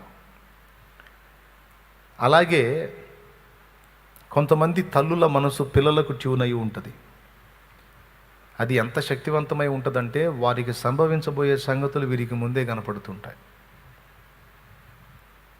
వారికి ఏం జరగబోతుందో కూడా వీళ్ళకి అందుతుంది. అంతగా వాళ్ళ మనసు ట్యూన్ అయి ఉంటుంది. ఒకవేళ వాళ్ళు వేరే ఊర్లో ఉంటే, వేరే ప్రాంతంలో ఉంటే, అక్కడ వారికి ఏదైనా ఇబ్బంది కలిగితే వీళ్ళకి కనపడిద్ది. అది వీళ్ళకి ఆ స్పర్శ కలిగి, ఒకవేళ నిద్రపోతున్న వారైతే స్వప్నంలో దాన్ని చూడగలుగుతారు, లేకపోతే ఆ ప్రేరణకు గురవుతారు. నేను అలాంటి స్పర్శ పొందాను. నా కుటుంబాన్ని లోకానుసారంగా ఉన్నప్పుడు నా కుటుంబంలో నా కుటుంబ సంబంధులు వాళ్ళందరి విషయంలో ఎంతో ప్రేమ కలిగి ఉండేవాడు. సంక్రాంతి పండుగ రోజు ప్రొద్దుటే నిద్ర లేచిన దగ్గర నుండి ఏదో తెలియని ఆవేదన నన్ను ఆవరించింది. నేను స్నానం చేయలేదు. వాస్తవంగా మేము లోకానుసారం కదా, లోకంలో అంతకుముందు విగ్రహారాధనలో జీవించాం కనుక సంక్రాంతి అంటే పెద్దల పండుగ అని ఆ రోజు పొంగళ్ళు చేసి, కొత్త బట్టలు తీసుకొచ్చి పెద్దల పేరిట పెట్టి, సాంబ్రాణి వేసి హడావుడి చేసే కార్యక్రమాలు ఉంటాయి. అమ్మ నాన్న అందరూ, మిగిలిన వాళ్ళు అందరూ ఆ పని చేశారు, నేను చేయలే. 3 గంటల టైం, 2:30, 3 ఆ ప్రాంతంలో మా అమ్మ నన్ను పలకరించి ఒక మాట అడిగింది. అయ్యా, ఈరోజు పండగ పూట ఎందుకు ఇట్లా ఉన్నావు నువ్వు? పండగ పూట ఇట్లా ఉండకూడదయ్యా, అందరూ ఎంత కళకళలాడుతున్నారో చూడు, ఎంత సంతోషంగా ఉన్నారో చూడు, నువ్వు కూడా కాస్త స్నానం చేసి అంత అన్నం తిన్నా. నేను అన్నం తినలా, స్నానం చేయలే. వేదనతో తిరుగుతున్న ఆ బజార్లలో ఏం జరుగుతుందో నాకు అర్థం కావటంలా, కానీ ఒక వేదన నన్ను ఆవరించింది. చివరికి ఇక అమ్మ ఈ మాట అందే కదా అని, ఇక ఆమెనెందుకులే బాధ పెట్టడం అని ఇంట్లోకి వెళ్ళాను 3 కాస్త కాళ్ళు చేతులు మొహం కడుక్కొని వెళ్ళి అన్నం ముందు కూర్చున్నాను. కరెక్ట్గా ఒకే ఒక్క ముద్ద కలుపుకొని తిన్నాను. 2వ ముద్ద తినబోయేటప్పుడు తలుపు కొట్టారు. నేను అన్నం చేత్తోనే వెళ్ళి తలుపు తీశాను. తీస్తే ఇట్లా హైదరాబాద్ నుంచి ఫోన్ వచ్చింది. ఇట్లా ఫలానా పేరు కలిగిన అమ్మాయి అంటే, అవునాయా మా అక్కయ్య అంటే, ఆ అమ్మాయి కరెంట్ షాట్ కొట్టి చచ్చిపోయిందంట. గుండె పగిలిపోయినట్టు అయిపోయింది. లోకానుసారంగా మేము ఉన్నప్పుడు యేసుప్రభుని గుర్తించకముందు అప్పులు తిప్పులు ఎన్నైనా ఫ్యామిలీ మొత్తం క్షేమంగా ఉన్నాం, ప్రపంచమంతా కొట్టుకుపోయినా మేము మాత్రం బాగుంటామని అనుకునేవాడిని. మా ఆడపిల్లలు బాగున్నారు, మేము బాగున్నాం, మా కుటుంబం బాగుంది, బాధలు ఎన్నైనా కానీ అందరూ క్షేమంగా ఉన్నామని అనుకునేవాడిని. ఆ మరణ వార్త గుండెను పిండినట్టు అయిపోయింది. కానీ ఆ వార్త రాబోతుందన్న స్పర్శ ముందుగానే నాకు అర్థమవుతుంది. మిగిలిన కుటుంబానికి అది అర్థం కాలేదు, కానీ ఎందుకంటే నా మనసు వాళ్ళతో ట్యూన్ అయి ఉంది. అక్కడ జరుగుతున్నటువంటి ఒక సంభవం, దానికి సంబంధించిన స్పర్శ ముందుగానే నాకు అర్థమవుతుంది. తెలుసా, మన మనస్సుకి, మన ఆత్మకున్న శక్తి, ప్రభావం మీకు తెలుసా? అది దీన్నే లోకస్తులు గుర్తుపట్టి ఆ శక్తుల్ని ఇంకొంచెం ఇంప్రూవ్ చేసుకోవటానికి రకరకాల కుండలిని అనే కొన్ని కార్యక్రమాలు ఉన్నాయి. వాటన్నిటినీ సాధన చేసి నానా తిప్పలు పడుతూ ఉంటారు. కొన్ని రకాల మాంత్రిక విద్యలు కూడా కొంతమంది అట్లా ఆకర్షింపబడటానికి దీన్ని కూర్చున్నటువంటి విషయాలు తెలుసుకోవటమే. ఇది లోకస్తులకు సహజ సిద్ధంగా ఉండేటువంటి సంగతి. అయితే ఇప్పుడు నేను ఈరోజు ఏం మీకు ముఖ్యంగా అందించాలనుకున్నానంటే, లోకంలో మనుషులు చూసే కొలతలు వేరు, దేవుడు చూసే కొలతలు వేరు. నీకున్న యోగ్యత, నీ ఒడ్డు పొడుగు, నీ పర్సనాలిటీ, నీ జ్ఞానం, నీ తెలివి, నీ చదువు, నీ విద్య, వీటిని బట్టి దేవుడు నిన్ను కోరుకోలేదు. ఇవేవి లేక మునుపే, తల్లి గర్భంలో నీవు రూపింపబడక మునుపే ఆయన నిన్ను ఎరిగాడు, ప్రతిష్ఠించాడు, నిన్ను ఆయన పని కొరకు నియమించుకున్నాడు అని ఆనాడు ఇర్మియాతో చెప్పిన ఆ దేవుడే ఈరోజు ఆయన పిలుపు అందుకుంటున్న నీతో కూడా మాట్లాడుతున్నాడు. నీకున్న సామర్థ్యాలను నేను వాడుకుంటానని నేను అనట్లేదు నాయన. నీవు వట్టి పాత్రవని గుర్తుపడితే నేను నా శక్తితో నిన్ను నింపి వాడుకుంటాను అని చెప్పి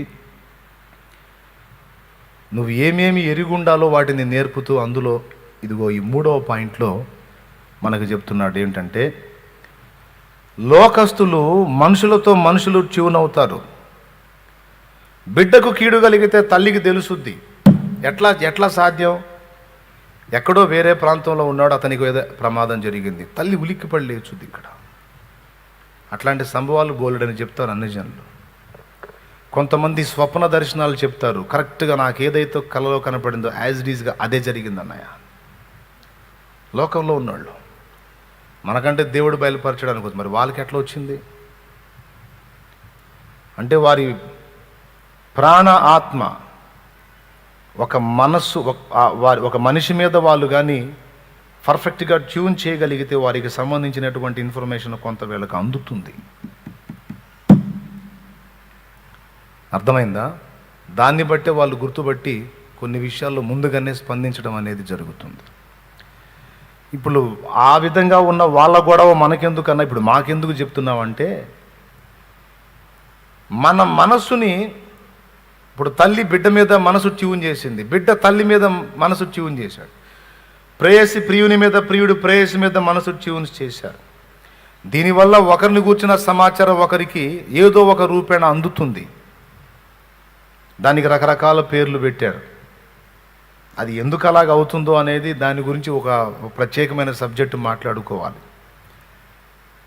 అయితే అది ప్రభు చిత్తం అయితే మరో పర్యాయం ధ్యానిద్దాం. ఎందుకంటే దాని గురించి మాట్లాడటం మొదలు పెడితే అసలు సంగతి పోయింది.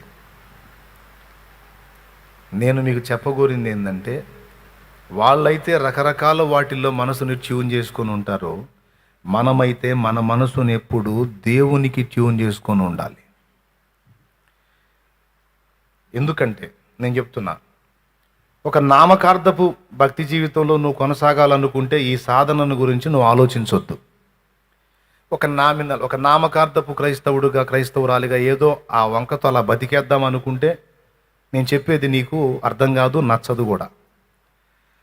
కాదు, దేవుడు మెచ్చి ప్రభువుకు నచ్చేటువంటి పని నేను చేయాలి, దేవుని చిత్తం, సంకల్పం, నా ప్రతి దినం క్షణం సమస్తం కూడా ఆయన సంకల్పం నాలో నెరవేరాలి అనే యథార్థమైన కోరిక, పట్టుదల నీకుంటే ఇప్పుడు నేను చెప్పేది నీకు అద్భుతంగా ఉపయోగపడుతుంది. ఎందుకంటే బైబిల్ గ్రంథంలో శ్రేష్ఠ భక్తులందరూ కూడా అలాగ తమ మనసుని దేవునికి అనుసంధానం చేసుకున్నారు. పాత నిబంధన భక్తుల్ని చూసినా, నూతన నిబంధన భక్తుల్ని చూసినా, అసలు దేవుడితో వాళ్ళు మాట్లాడుకున్న విధానం, వాళ్ళతో దేవుడు మాట్లాడిన విధానం ఎంత అద్భుతంగా ఉందంటే, ఫోన్ కూడా కనీసం అవతలోడు ఎత్తిన దాకా రింగ్ అయ్యేదానికి కొంచెం టైం తీసుకుంటుంది. మనం ఇప్పుడు ఫోన్ అందుబాటులోకి వచ్చింది, ఈ ఫోన్ నుంచి ఇంకొకటికి ఫోన్ చేసి వాడు ఎత్తి మాట్లాడాలంటే ఆ రింగ్ టైం కొంచెం ఉంటుంది కదా. ఆ రింగు టైంలో భక్తులు దేవుని చిత్తం తెలుసుకొని అడుగులు ముందుకేశారు.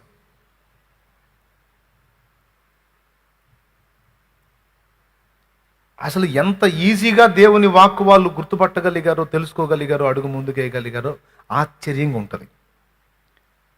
ఈరోజు ఇంత పెద్ద గ్రంథం మన చేతికి ఇవ్వబడి, ఈ గ్రంథం అనేక సార్లు చదివి కూడా కొన్నిసార్లు ఎలాంటి నిర్ణయాలు చేయాలో, ఎలాంటి స్టెప్స్ తీసుకోవాలో, ఏ విధంగా అడుగులు ముందుకేయాలో అర్థం కాక నేటి భక్తులు గిలగిల నన్నుకు చస్తున్నారు. అవునా? కానీ మమ్రే దగ్గర ఉన్న సింధూర వనంలో త్రియేక దేవుడు తన గుడారం దగ్గరికే వస్తున్నాడన్న సంగతి అబ్రహాంకి ఎలా తెలిసింది? ఎండవేళ వెళ్ళి గుడారపు ద్వారం దగ్గర కూర్చొని ఎదురు చూస్తూ ఉన్నాడు. అది సరే, చెడిపోయిన సొదొమలో కాపురం ఉంటున్నాడు కదా లోతు. ఆ లోతుకి ఎట్లా తెలిసింది? కరెక్ట్గా వీళ్ళు వచ్చే టయానికి పట్టణపు గవిని దగ్గర కాచుకున్నాడు. ఎంతోమంది మనుషులు సొదొమలో తిరుగుతూ ఉంటే వాళ్ళెవరిని పట్టించుకోకుండా ఈ ముగ్గురు దగ్గరికి వెళ్ళి, నా ప్రభువా నీ దాసుని దాటిపోవద్దు అని అబ్రహాం అన్నట్టు ఈయన కూడా, ప్రభువులారా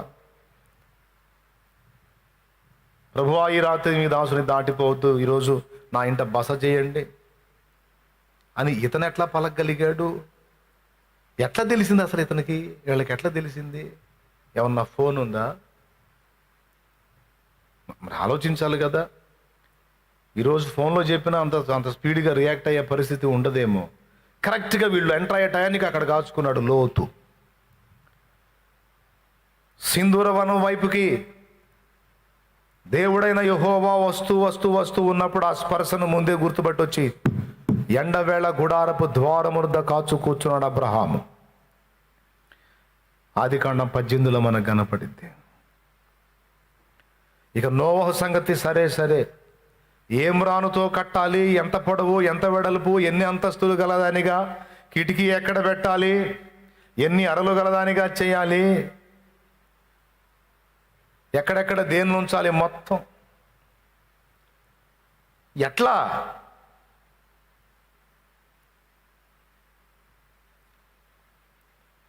ఆలోచించారా ఎప్పుడన్నా?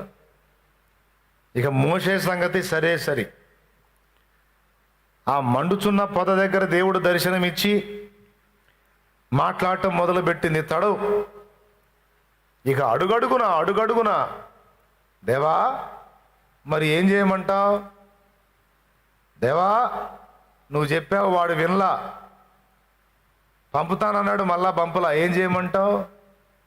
దేవా ఈ విషయంలో నాకు తెలిసి చాలా ఎక్కువ సార్లు మోషే వెళ్ళాడు దేవుని దగ్గరికి. ప్రతిదానికి దేవా ఏం చేయమంటావు, దేవా ఏం చేయమంటావు, దేవా ఏం చేయమంటావు.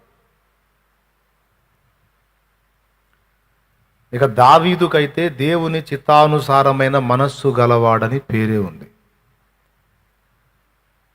అంటే దేవుడు ఏది ఈ సమయంలో దావీదు చేయాలనుకుంటాడో దావీదు అదే చేస్తుంటాడు.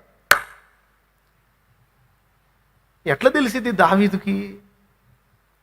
ఎట్లా తెలిసింది అబ్రహాముకి? ఎట్లా తెలిసింది నోవహుకి? ఎట్లా తెలిసింది హనోకుకి? ఎట్లా తెలిసింది లోతుకి? ఎట్లా తెలిసింది మోషేకి?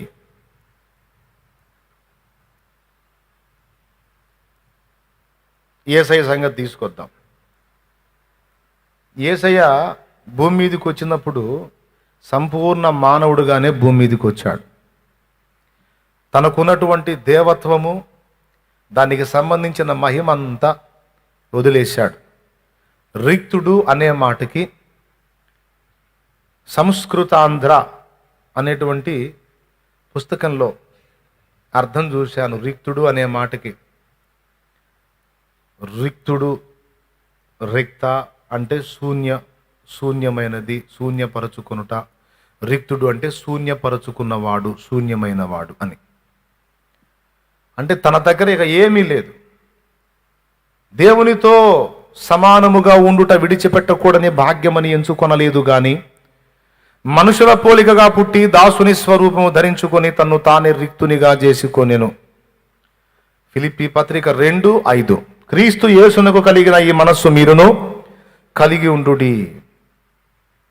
దేవునితో సమానముగా ఉండుట విడిచిపెట్టకూడని భాగ్యమని ఎంచుకొనలేదు గాని, మనుషుల పోలికగా పుట్టి దాసుని స్వరూపం ధరించుకొని తన్ను తానే రిక్తునిగా చేసుకొనెను. కాబట్టి రిక్తుడంటే శూన్యపరచుకున్నవాడు, సమస్తమును కోల్పోయినవాడు, వదిలేసినవాడు. అలాగా భూమి మీదకి వచ్చి ప్రతి అడుగు చెప్పింది చెప్పినట్టు జరుగుద్ది. ఏ రోజు ఏం చేయాలో, ఎక్కడ ఏం చేయాలో. ఎదుటొచ్చి నిలబడ్డవాడు ఏ బుద్ధితో వచ్చాడో, ఏ మనిషో, ఏ మనసో. చెట్టు మీద కూర్చున్నాడు పేరేందో, చెట్టు కింద కూర్చొని గుటకలు మింగుతో చూస్తున్న వాళ్ళ మైండ్ ఏందో, చెట్టు దిగినోడు ఇంటికి తీసుకెళ్ళి ఇంటికాడ ఏం చేస్తాడో, గెరాసేనుల దేశంలో దయాలు బట్టి ఎవడు అరుస్తున్నాడో, యాకోబు బావి దగ్గరికి ఆ ఎండవేళ ఎవరు రాబోతున్నారో,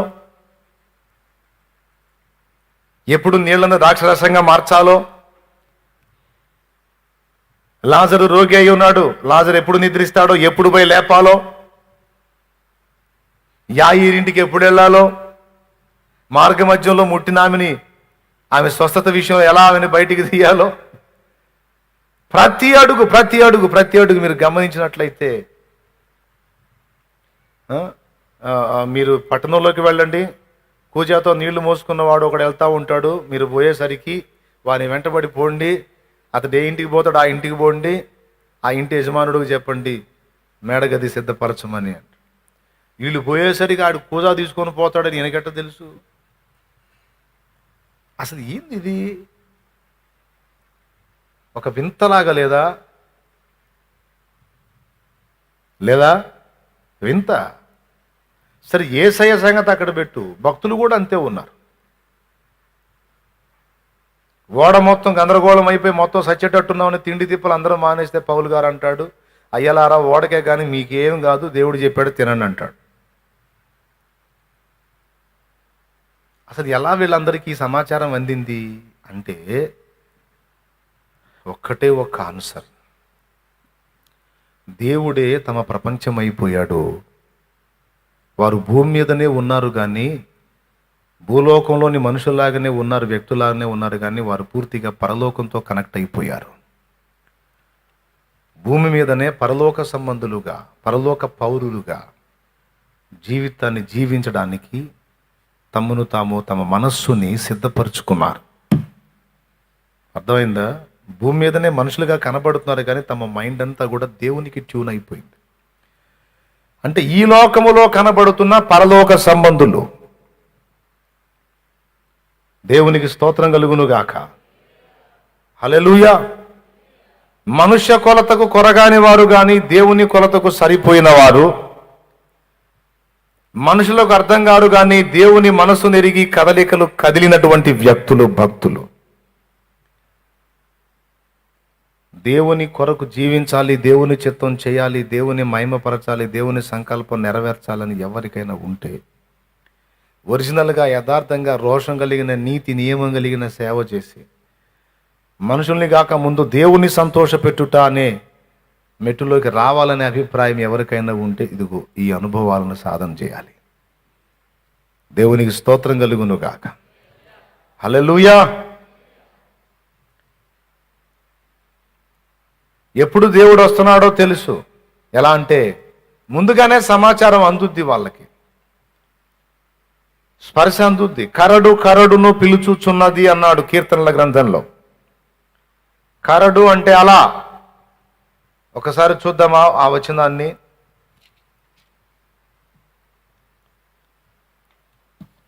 కరడు కరడును పిలుచుచున్నది అనే వచనం ఒక్కసారి కీర్తనల గ్రంథంలో నుండి మనం చూసుకుందాం.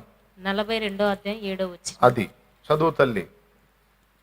నీ జల ప్రవాహదారుల ధ్వని, నీ జల ప్రవాహ ధారల ధ్వని విని కరుడు కరుడును పిలుచుచున్నది. కరడు అన్నకాడ ఒకటేసింది కింద పుట్టినోట్లో. అలను పిలుచుచున్నది. నీ అలలన్నీయు నీ తరంగములన్నీయు నా మీదుగా పొర్లి పారియున్నవి. ఆయన అలలన్నీయు ఆయన తరంగములన్నీయు ఈయన మీద పొర్లి పారిందవంట. ఏంది అసలు అవి? సముద్రపు అలలు తరంగాలు ఈయన మీద పొర్లి పారితే ఉంటాడా? జల ప్రవాహ దారల ధ్వని, అలలు ఈయన మీదగా వెళ్ళిపోతే ఆయన తరంగములని ఈయన మీదగా దాటిపోతే ఈయన బ్రతికుంటాడా? అసలు దాని గురించి ప్రత్యేకంగా ఇక్కడ రాయటం ఏంటి? అసలు దీని ఆంతర్యం ఏమిటి అంటే,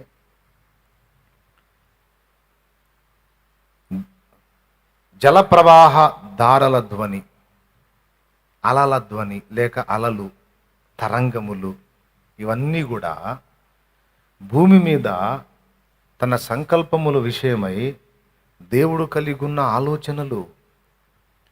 భూమి మీద తన చిత్తము నెరవేర్పు కొరకై దేవుడు కలిగున్న చిత్తములు, దాని యొక్క ఆలోచనలు. దేవుని మనసులో కొన్ని ఆలోచనలు తరంగాల్లాగా, అలల్లాగా బయలుదేరుతూ ఉంటాయి. ఒక చిన్న ఎగ్జాంపుల్ చెప్తాను. ఇప్పుడు నా మనసులో మీకు ఒక తరంగము నా మనసులో నుండి, నా హృదయాలోచనలో నుండి అలాగ బయటికి ప్రవహించింది. మీలో ఎవరైనా గుర్తుపడతారా?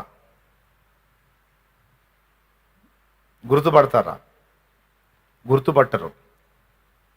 ఉదాహరణకి, నీళ్లు నాకు దప్పిక అవుతున్నాయి, ఎవరన్నా కాసిని నీళ్ళు ఇస్తే బాగుండు అని నా మనసులో ఒక అలా కదిలింది. అదే దావీదు లాంటి వ్యక్తి ఉన్నాడు అనుకో, ఇది దేవుని ప్లేస్ అనుకుందాం, దేవునికి ఇలాంటి ఆలోచన కలిగింది అనుకో, పెదవులతో బయటికి చెప్పడు, ఆంతర్యంలో ఆలోచన కలగగానే ఈ గ్లాస్ వచ్చి ముందు ఉంటుంది, నా ముందు. ఎవరు తెచ్చి పెడతారో తెలుసా? అబ్రహాం తెచ్చి పెడతాడు, హనోకు తెచ్చి పెడతాడు, నోవహు తెచ్చి పెడతాడు, దావీదు తెచ్చి పెడతాడు. ఎందుకంటే ఈ ఆంతర్యంలో ఒక అల కదలగానే అక్కడ వాళ్ళ అంతరంగంలో అల కదులుద్ది అన్నమాట. దేవునికి స్తోత్రం కలుగును గాక. ఎందుకంటే ఈ రెండిటికి అనుసంధానమై ఉంది. రేడియో స్టేషన్లో నుంచి ఒక ప్రోగ్రాం రిలీజ్ అవ్వగానే ఇక్కడ మనం రేడియో స్విచ్ ఆన్ చేసి ట్యూన్ చేయగానే వెంటనే ఆ ప్రోగ్రాం అంతా మన దగ్గరికి వచ్చేసినట్టు. అర్థమవుతుందా నేను చెప్పేది? ఇందులో మనం వాళ్ళతో మాట్లాడలేదు, వాళ్ళు మనతో మాట్లాడలేదు. అక్కడ ప్రోగ్రాం రిలీజ్ అవుతుంది, ఇక్కడ మనం స్విచ్ ఆన్ చేసి ట్యూన్ చేసుకోగలిగితే ఆ ప్రోగ్రాం అంతా మనకి ఓపెన్ అవుతుంది. దేవునికి స్తోత్రం కలుగును గాక. దేవుని హృదయాలోచనలు అలలుగా, తరంగాలుగా దొర్లుతూ ఉంటాయి. వాటన్నిటినీ గ్రహించగలిగి, వాటన్నిటినీ గుర్తుపట్టగలిగి నడుచుకునేవాడే భక్తుడు, దేవభక్తి సాధకుడు. అర్థమైందా?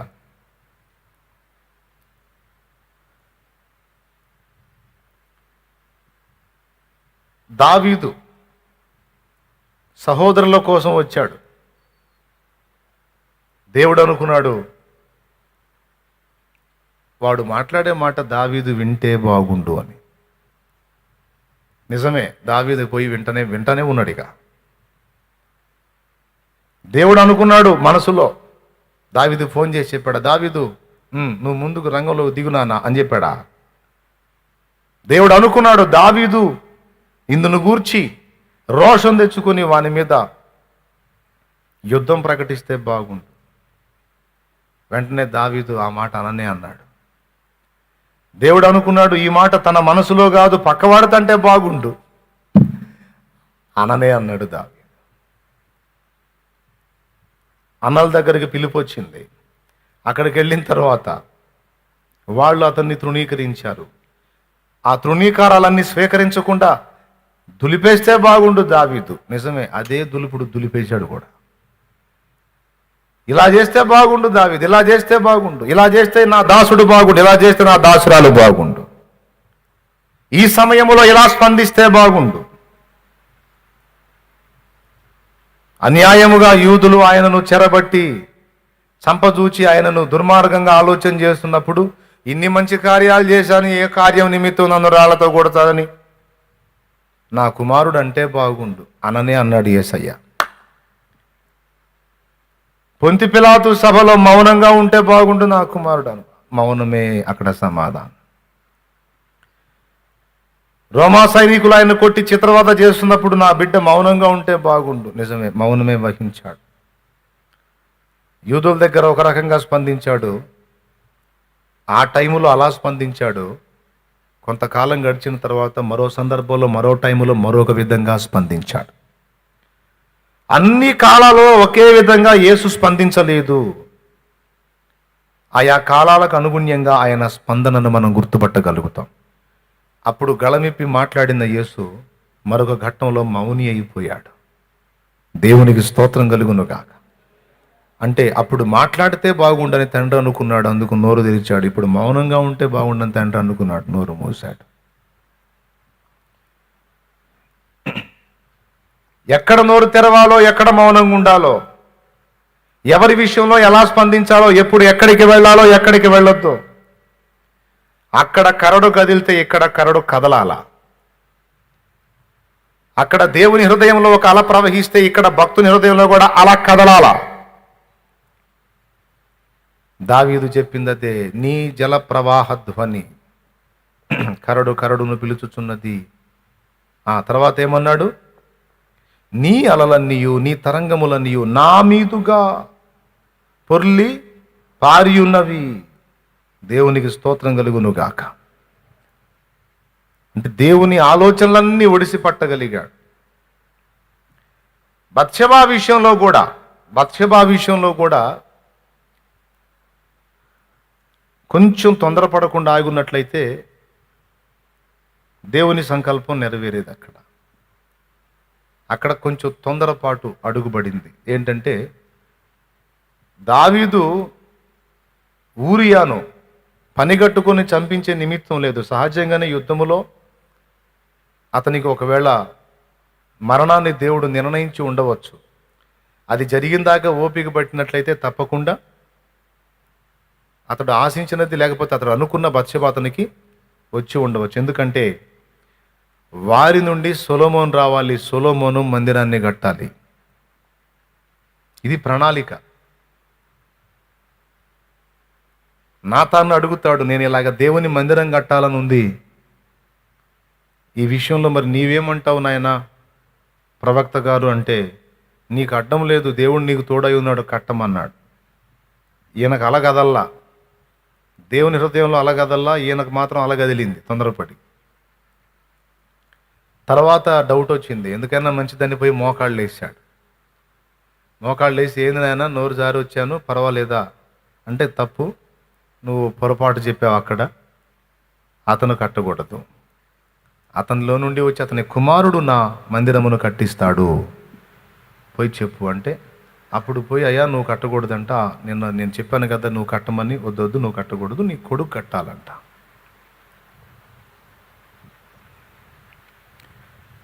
సరేనయ్యా అని ఆయన సరకులు సమకూర్చాడు.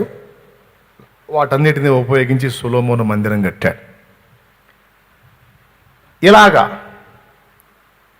ఎందుకు చెప్పాను ఈ పాయింట్? సొలొమోను రావాలి భూమి మీదకి, దావీదు బత్షెబాల ద్వారానే రావాలి. కానీ దానికి దేవుడు నియమించినటువంటి సందర్భం, సన్నివేశం సపరేట్గా ఉంది. దావీదు తొందరపడ్డాడు. ఏదెను తోటలో మంచి చెడుల తెలియనిచ్చే వృక్షఫలం విషయంలో కూడా అంతే. ఆదాం హవ్వల కోసమే దేవుడు దాన్ని మొలిపించాడు. అర్థమైందా? ఆదాం హవ్వల కోసమే మొలిపించాడు. కానీ వాళ్ళు తినాల్సిన టైం అది కాదు. ముందు జీవవృక్ష ఫలం తినాలి, ఆ తర్వాత వాళ్ళు ఇవి తినాలి. జస్ట్ తొందరపడి అది తినాల్సింది ఇది తిన్నారు, ఇంత స్టోరీ జరిగింది. దావీదు విషయంలో కూడా అంతే జరిగింది. జస్ట్ కొంచెం టైం బ్యాలెన్స్ మిస్ అయింది. అందువల్ల దావీదు అంత పాపమును మోయాల్సి వచ్చింది. ఆ ఒక్క విషయంలో తప్ప మిగిలిన అన్ని విషయాల్లో కూడా దావీదును దేవుడు తప్పు పట్టలేదు, వదిలేశాడు. అర్థమైందా? దేవునికి స్తోత్రం కలుగును గాక. ఇక దాదాపు మిగిలిన విషయాలన్నింటా కూడా అపోస్తల కార్యంలో ఒకే ఒక్క మాట చెప్పాడు, దేవుని సంకల్ప ప్రకారము తన తరము వారందరికీ దావీదు సేవ చేసి నిద్రించాడు అని. దేవుని సంకల్పం ఏంటో గుర్తుపట్టాడు. ఆ సంకల్పము అనే అల అక్కడ కదిలితే ఇక్కడ దావీదులో కదిలింది. దాని అంతటిని అడుగడుగున గుర్తుపట్టి సమస్తము నెరవేర్చి నిద్రించాడని అపోస్తల కార్యములో సాక్ష్యం ఉంది. చూస్తారా? బైబిల్ ఎత్తుకుంటున్నారు, సరే చూడండి. అపోస్తల కార్యము, అపోస్తల కార్యములు 13వ అధ్యాయము 36వ వచనం. దావీదు దేవుని సంకల్పము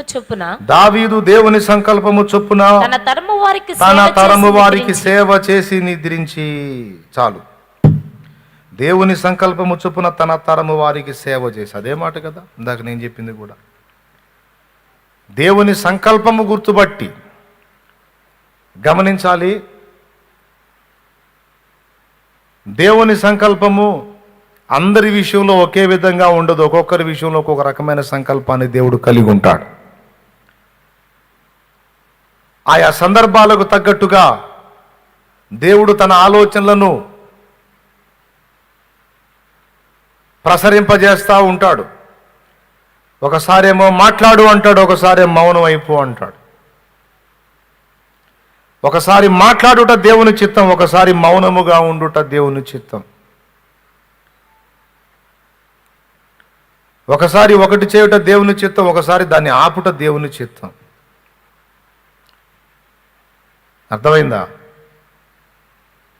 ఎప్పుడెప్పుడు ఆయన ఎలాగా యోచన చేశాడో, ఎలా సంకల్పించాడో, ఎలా కదలాలని మనం ఆశించాడో అలా కదలాల.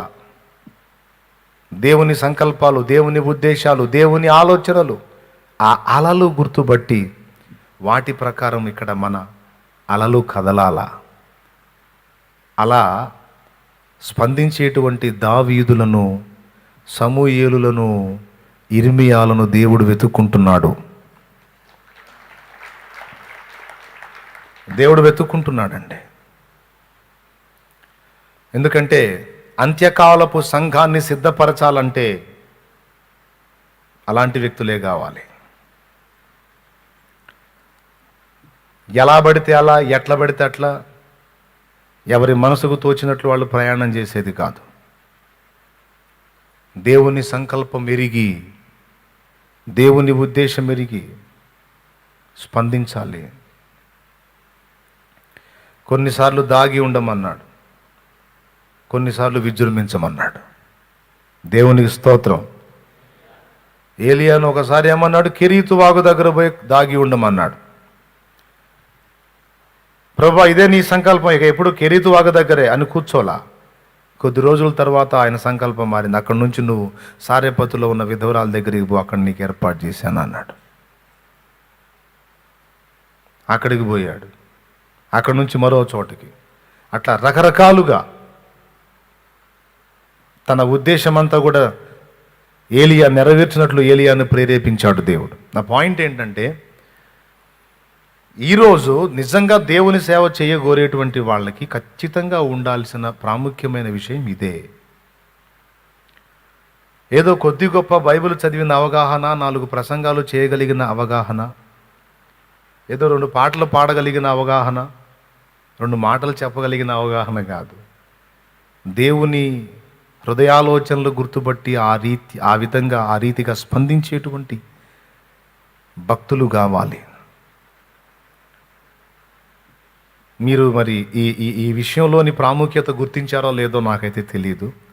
గుర్తుపడితే ధన్యులు. నాకు తెలిసి ఇంతమంది ఉన్నారు కదా, ఈ లైవ్ ద్వారా కూడా అనేక మంది అందుబాటులోకి వచ్చి వింటుండొచ్చు. అయితే ఒక్క మాట, లైవ్లోకి వచ్చిన వాళ్ళు కానీ ఇక్కడ కూర్చున్న వాళ్ళు ఎవరైనా సరే, దేవుడు మెచ్చే శ్రేష్టమైన భక్తి చేయాలి, దేవుని సంకల్పం నెరవేర్చాలని ఆలోచన ఉంటే మాత్రం ఇంకా వేరే మార్గమే లేదు. దేవుని హృదయానికి మన హృదయాన్ని ట్యూన్ చేయటం, దేవుని మనస్సుకు మన మనసును అనుసంధానం చేసుకొని ఆయనే ప్రపంచంగా. సమూయేలుకు దైవస్వరం వినబడింది, ఏలీకి వినబడలా. ఎందుకు? వినే స్థితి కోల్పోయాడు. ఇక కొడుకుల సంగతి సరే సరి, కానీ సమూయేలుకు దేవుడే ప్రపంచం.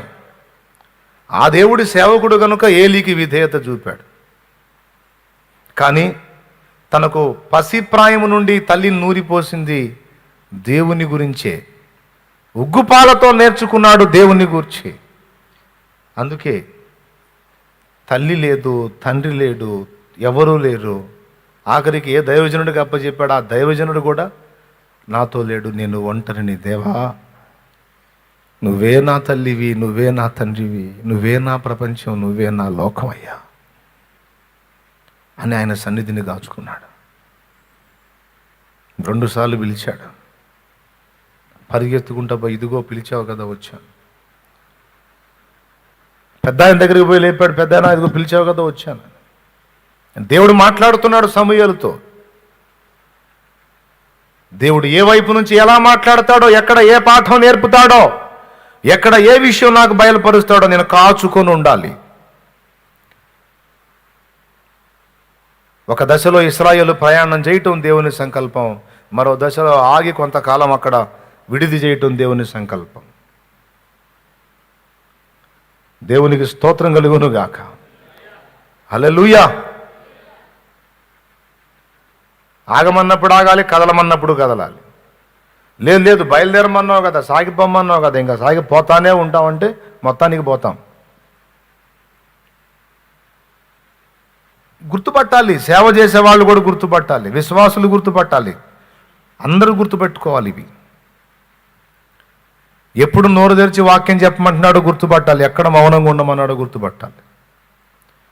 ఇది చెప్పమన్నావు కదా, ఇక పిలుపదే కదా, సేవ అదే కదా, ఇక వదిలిపెట్టావు, రాత్రింబగళ్ళు అదే పని చేస్తాం. వాక్యం ప్రకటించమన్న ప్రభువే, పౌలుతో మాట్లాడిన అదే ప్రభు ఆసియాలో వాక్యం ప్రకటించకూడదన్నాడు పరిశుద్ధాత్మ. అదే ప్రకటించమన్న దేవుడే మరో ప్రదేశానికి వెళ్ళబోతుంటే యేసు యొక్క ఆత్మ మమ్మల్ని వెళ్ళనీయలేదన్నాడు. ఏవయా మార్కు సువార్త 16:16 నువ్వే చెప్తావు, సర్వలోకానికి వెళ్ళి 15లో చెప్తావు, సర్వసృష్టికి సువార్త ప్రకటించండి. ప్రకటించడానికి పోతుంటే అక్కడ చెప్పొద్దు అంటావు, ఇక్కడ చెప్పొద్దు అంటావు, అక్కడ అట్లా చేయొద్దు అంటావు, ఇప్పుడు ఇట్లా చేయొద్దు అంటావు. ఏందయ్యా నువ్వు? అరే ఏంద్రా, నీ ఆలోచన చొప్పున నువ్వు వెళ్ళాలనుకుంటున్నావా, లేకపోతే నా ఆలోచన చొప్పున పోవాలనుకుంటున్నావా అని మనల్ని అడుగుతాడు. పౌలు విషయంలో మనకు అదే అర్థమైంది. ఏం నాయనా పౌలు, నీ బుర్రకు దోచినట్టు పోవాలనుకుంటున్నావు, నా సంకల్పం నెరవేరుస్తావా? అయ్యా నీ సంకల్పమే ప్రభువా, అట్లయితే వెళ్ళొద్దు అక్కడికి. పరిస్థితులు అనుకూలంగా లేవు, వెళ్ళే టైం ఒకటి ఉంది, నువ్వు అక్కడికి వెళ్ళొద్దు. సరే ఇటు పోతా ప్రభు, అక్కడ కూడా లేదు అవకాశం, మరి ఎక్కడికి వెళ్ళి? మాసిదోనియా దేశస్థుడు ఒకడు మమ్మను రక్షింపమని నాకు దర్శనమందు లేదా స్వప్నమందు కనపడి నన్ను అడిగాడు. మాసిదోనియా దేశస్థుడు ఎక్కడికి వెళ్ళాలో చెప్పాడనమాట. మరి అటు పోనీయవు ఇటు పోనీ, ఎట్లా తెలిసింది, ఎట్లా ఆపాడు? దేవునికి స్తోత్రం కలుగును గాక. చూడండి ఎంత ట్యూన్ అయిపోయారు దేవునికి.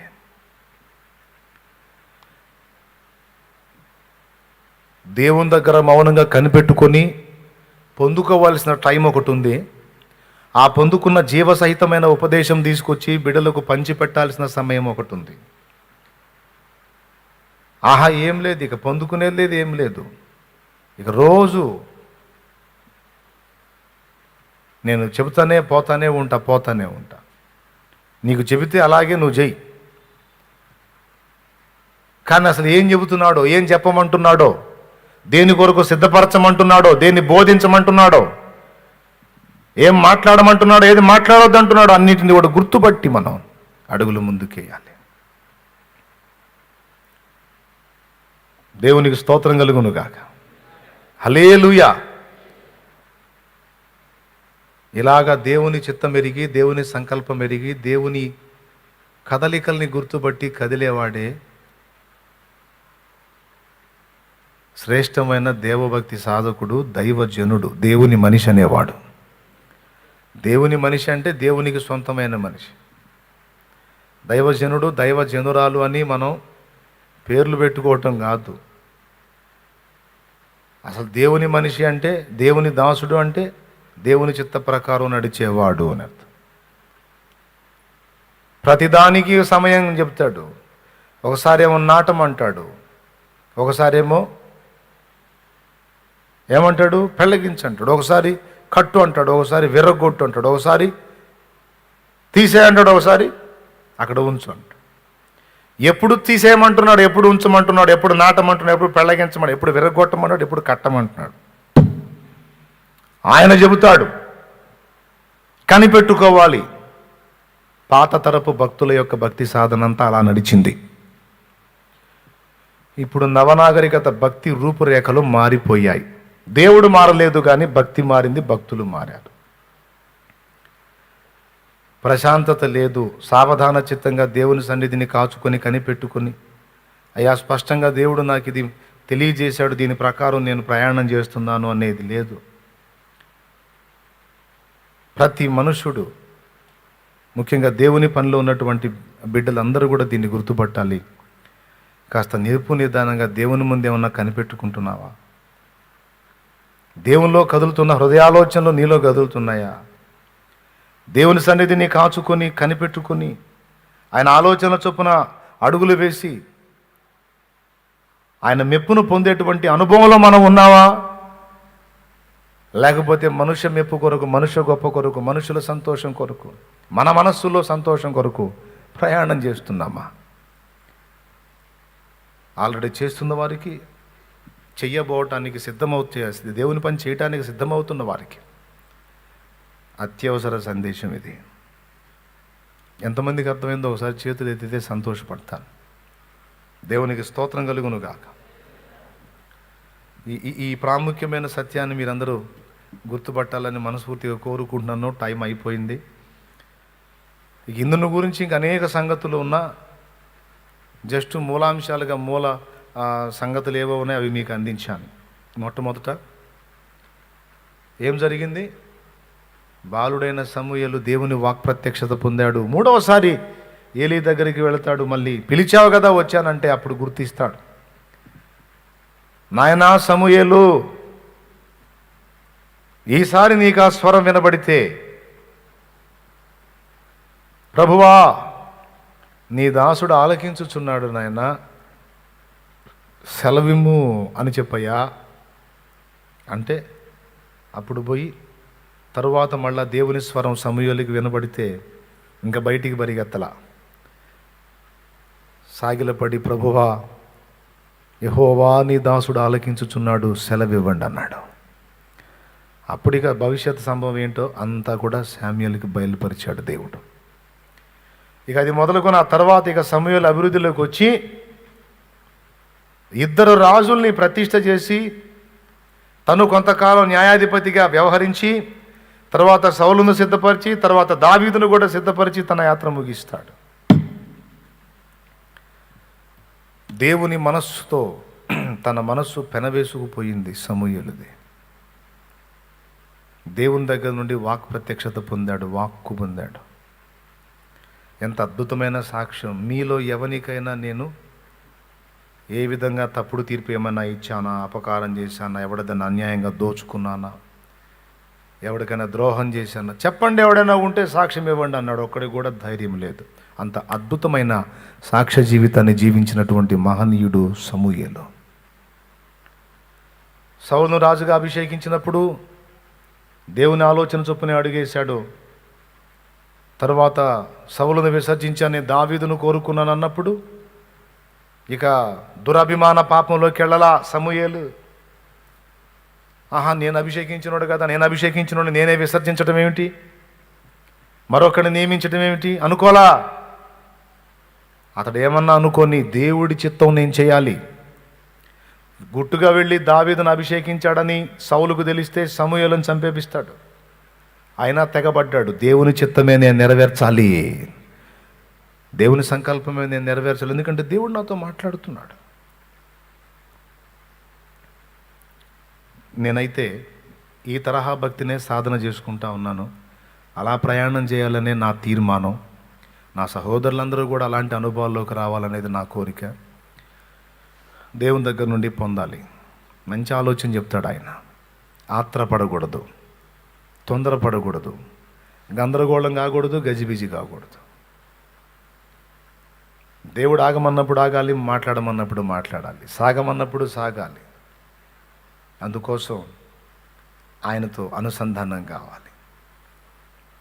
అది అంత తేలికైన విషయం కాదు. దేవుని మనసుతో మన మనసుని అనుసంధానం చేసుకోవటం చిటికలో అయ్యే పని కాదు. అది సాధనతో సాధించుకోవాలి. చాలా సంగతులు మనం తొలగించుకోవాలి. మన తలంపుల్లో నుండి, మన హృదయాలోచనల నుండి చాలా విషయాలు విసర్జించాలి. ఈరోజు మనం వేరే వాటితో గడిపినంత సమయం, వేరే వాటికి ట్యూన్ అయినంతగా దేవునికి ట్యూన్ అయితే సూపర్గా ఉంటుంది. కానీ అది పక్కన పెట్టేసి వేరే వాటి అన్నిటితో ట్యూన్ అయిపోయారు చాలామంది. అది కాదు. నేను చెప్తున్నా, దేవుని రాజ్యము ఒట్టి మాటలతో కాదు, శక్తితో ఉంది. అది దేవుని శక్తితోనే ఉంది. కనుక ఒట్టి మాటలు వదిలేటువంటి వారముగా మనం ఉండక, మాటతో పాటు దేవుని శక్తి కూడా లోకము చూచినట్లు, ఆయన ప్రభావం మనల్ని ఆవరించినట్లు ముందు దేవునికి సమీపం కావాల్సి ఉంది. ప్రతి భక్తుడు, ప్రతి భక్తురాలు దేవునికి దగ్గర కావాలి. దేవుని ఆలోచనలు ఎరిగి అడుగులు వేయాలి. అప్పుడు జయ జీవితాన్ని చూడగలుగుతాం. జయ జీవితాన్ని చూడగలుగుతాం.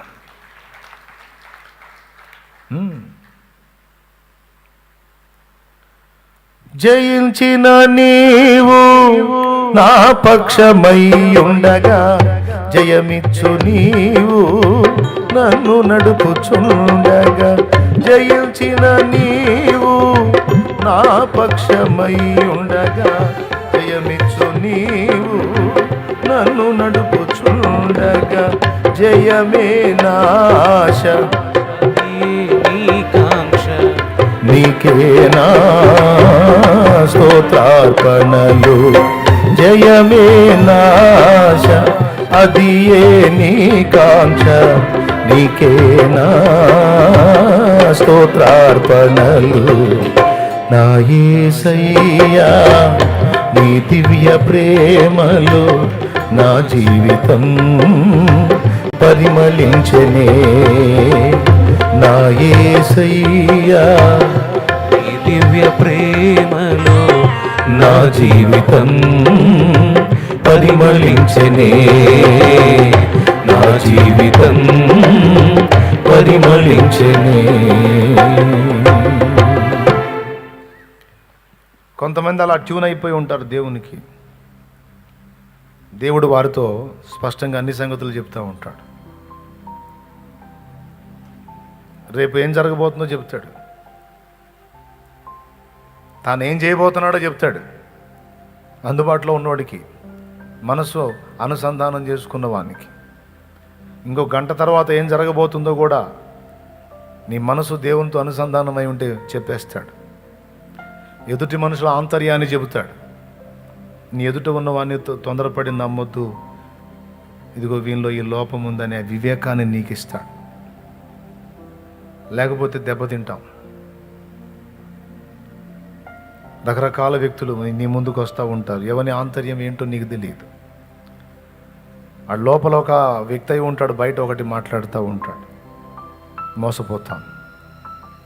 అందుకే అందరి ముసుగులు ఊడలాగేది దేవుడు. వాడు ఏ వేషం వేసి వచ్చినా వాడిని నీ ముందు వాడి వేషాన్ని బయట పెడతాడు, దేవుడు పెడతాడు. యెరోబాము భార్య ప్రవక్త దగ్గరికి మాయ వేషం వేసుకొని వస్తే అలా వాకిట్లో ఉండగానే దేవుడు చెప్తాడు, యెరోబాము భార్య వస్తుంది, బిడ్డ సావు బతుకుల్లో ఉన్నాడు, సస్తాడో బతుకుతాడో తెలుసుకోవాలని వస్తుందంటే, ఆహా అట్టనా. ఎందుకంటే ప్రవక్త కళ్ళు కనపడవు ఈయనకి. ఆమె వాళ్ళంత దూరంలో ఉండగానే రా రా రా యెరోబాము భార్య రా అనగానే బిత్తరపోయిద్ది. కళ్ళు లేనోడు కదా, కళ్ళు కనపడవు కదా, అందులో నేను వేషం మార్చుకొని వచ్చా కదా. ఎట్లా గుర్తుపట్టాడంటే తెలియదు ఆయనకి. ఆయన భౌతిక నేత్రాలు గుడ్డివై ఉండొచ్చు, కానీ ఆత్మీయ నేత్రాలు వెలిగించబడినవాడు, దేవునితో మనసు ట్యూన్ చేసుకున్నవాడు.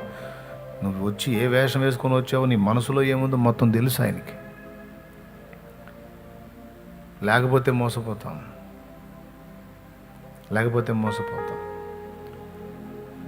కొంతమంది సహోదరులు నా ఫోటో చూపించి డబ్బులు వసూలు చేసిన వాళ్ళు కూడా ఉన్నారు. ఇదిగో శాలేమన్నా నేను చాలా క్లోజ్, కావాలంటే ఫోటో చూడండి. డబ్బులు అడుగుతున్నానని మీరేం ఇబ్బంది పడద్దు. మీకు ఏదైనా డౌట్ ఉంటే శాలేమన్నా అడుక్కోండి, కావాలంటే ఇప్పుడే ఫోన్ చేయండి, నంబర్ ఇస్తాను. నా పేరు చెప్పండి, అసలు మీరు చాలు, నా పేరు చెప్పండి మీరు చాలు అని ఒకసారి ఒకడు ఒక ఫ్యామిలీ దగ్గరికి వెళ్ళి చెప్పాడు. ఇప్పుడు కూడా కొంతమంది అట్లా బయలుదేరారు. వాడి మాటని వాళ్ళు డబ్బులు ఇచ్చారు, కొన్ని వస్తువులు ఇచ్చారు, వాడి మాటలు నమ్మి వాడు అవి తీసుకొని జంపు. తర్వాత నా దగ్గరకు వచ్చారు, అయ్యా అబ్బాయి వచ్చాడు, మీ ఫ్రెండ్ అంటగా మొత్తం ఇచ్చామన్నారు. అబ్బాయి వచ్చాడు, మొత్తం ఇచ్చాం. ఎవరు? మీ ఫ్రెండ్ అంటగయ్యా, నువ్వు చాలా క్లోజ్ అంటగా, మీరు చిన్నప్పటి నుంచి కలిసి తిరిగారంట, ఒకే చర్చికి వెళ్ళారంట, అసలు ఆయన అంటే నీకు చాలా గౌరవం అంట, చాలా ఇష్టం అంటగా. ఎవరు? అతని పేరేంది అంటే నాకు తెలియని భాష పేరు చెప్పారు వాళ్ళు. అది పేరే ఫస్ట్ టైం నేను క్రొత్తగా వింటాం ఆ పేరు. వాడేవుడు నా పేరు చెప్పడం ఏంటి, మీరు డబ్బులు ఇవ్వటం ఏంటి, మళ్ళీ నన్ను అడగటం ఏంటి అంటే, వామ్మో నీకు తెలీదా, నువ్వు అతను చిన్నప్పటి నుంచి చర్చికి వెళ్ళారంటయ్యా అంది. తిక్కల మేళం, నేను సాక్ష్యం చెబుతుంటే ఎక్కడ విన్నావు నువ్వు? చిన్నప్పటి నుంచి నేను ఎక్కడ చర్చికి వెళ్ళాను? నేను మధ్యలో కదా ప్రభువుని తెలుసుకుందని చెబుతుందండి. అరే కరెక్టేనాయా, గుర్తులేదు నాకు.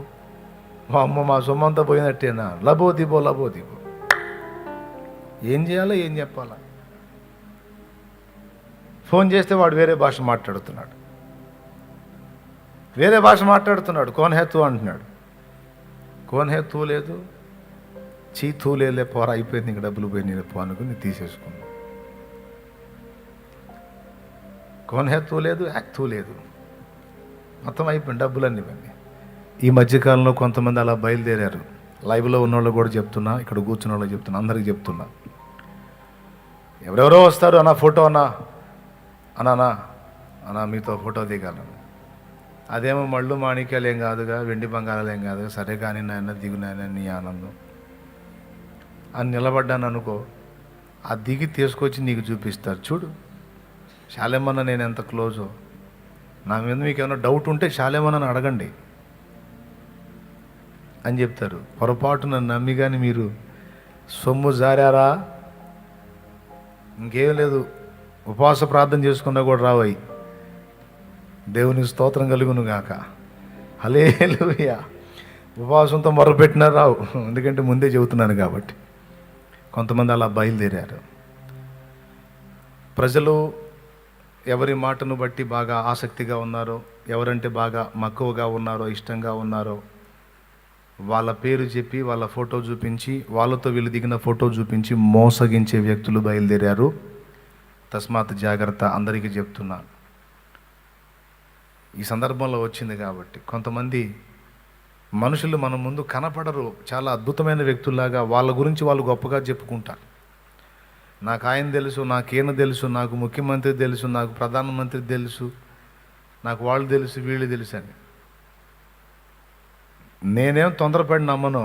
మన సన్నిధిలో ఉన్నోళ్ళు కూడా కొంతమంది ఉన్నారు, జాగ్రత్తగా ఉండాలా. ఇప్పుడు ఉండే వ్యక్తులు కూడా జాగ్రత్తగా ఉండాలా. కొంతమంది వచ్చి తమను తాము గొప్పగా చెప్పుకుంటూ ఉంటారు, వాళ్ళని లక్ష్య పెట్టాల్సిన అవసరం ఏం లేదు. ఎందుకంటే వాడు నిజంగా అంత విలువైన వ్యక్తి, అంత గొప్ప వ్యక్తి అయి ఉంటే ఖచ్చితంగా ముందు వానికి సంబంధించినటువంటి నిరూపణ ఏదో ఒకటి మనకు చూపిస్తాడు. దాన్ని బట్టి మనం గౌరవించడానికి అవకాశం ఉంటుంది. చూపించినా చూపించకపోయినా, చిన్నవాడినైనా పెద్దవాడినైనా ఎవరినైనా సరే మనం ప్రేమగా ఆదరంగా స్వాగతిస్తాం. కానీ కొంతమంది మనల్ని ముందు వాళ్ళు గొప్ప చేసుకొని చాటుకుంటూ ఉంటారు. కొంతమంది వస్తారు, ఎట్లనన్నా కానీ వాళ్ళ క్యాస్ట్ నాకు చెప్పాలని ట్రై చేస్తుంటారు. మేము ఫలానా ఆసు పీస్ అని. అది చెప్పనంత వరకు గౌరవిస్తా, అది చెప్పినాక పక్కన పెడతా. వాళ్ళు అది చెప్పకపోతే గొడవ ఉండదు, వాళ్ళని రెస్పెక్ట్ చేస్తా, గౌరవిస్తా. వాళ్ళు కష్టపడి ఆ మాట ఈ మాట చెప్పి మేము వాస్తవంగా ఫలానా ఆశ అండి అంటారు. అబ్బో ఇంకా నీకు ఆసు పీస్ వదలలేదా, సరే పో అని బ్రదర్ వీళ్ళతో మాట్లాడండి, నేను మళ్ళీ వస్తానని పోతాయి. ఆ ముక్క చెప్పనంత వరకు ప్రశాంతంగా ఏ గొడవ లేకుండా మాట్లాడతా. హల్లెలూయా. అట్లాగే రకరకాల వాళ్ళ వాళ్ళ వాళ్ళ డాబు దర్పాలు చెప్పుకోవటానికి, తాము గొప్ప వ్యక్తులమని చాటుకోవటానికి ప్రయత్నం చేస్తారు. వాళ్ళని లక్ష్య పెట్టవద్దు. నువ్వు గొప్పోడైనా చిన్నోడైనా పెద్దోడైనా అందరికీ మా దగ్గర ఒకటే మర్యాద బాబు. నాకు ఆయన తెలుసు, నాకేం తెలుసు, ఎవడన్నా తెలియని, నీకు మనుషులు తెలుసు, మాకు దేవుడు తెలుసు.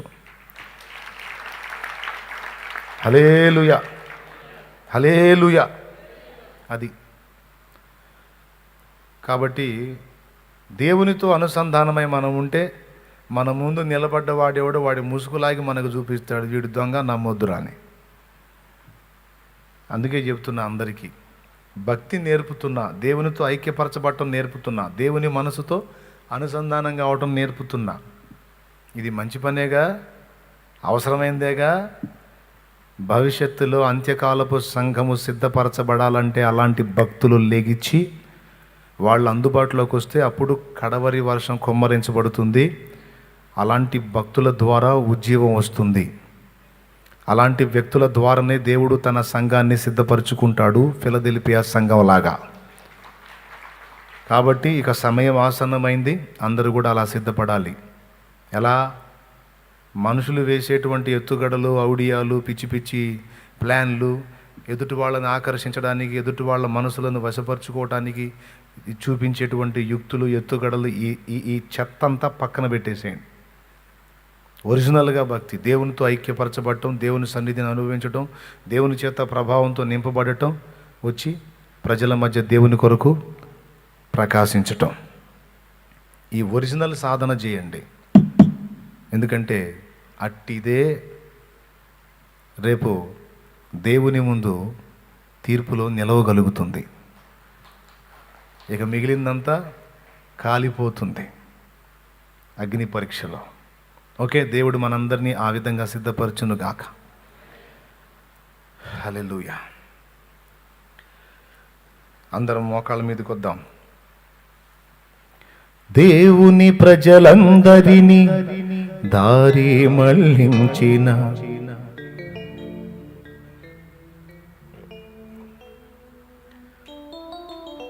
మోకాళ్ళ మీదకి వద్దాం.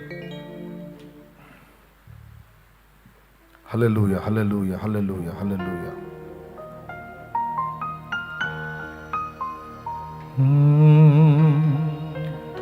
దేవుని ప్రజలందరినీ దారి మళ్ళించిన, యెజబేలును ఎదిరించిన ఏలియా అభిషేకం, ఐగుప్తు రాజును గడగడ వణికించి తన వారిని రక్షించిన మోషే అభిషేకం, కురిపించుమా కుమ్మరించుమా, కురిపించుమా కుమ్మరించుమా.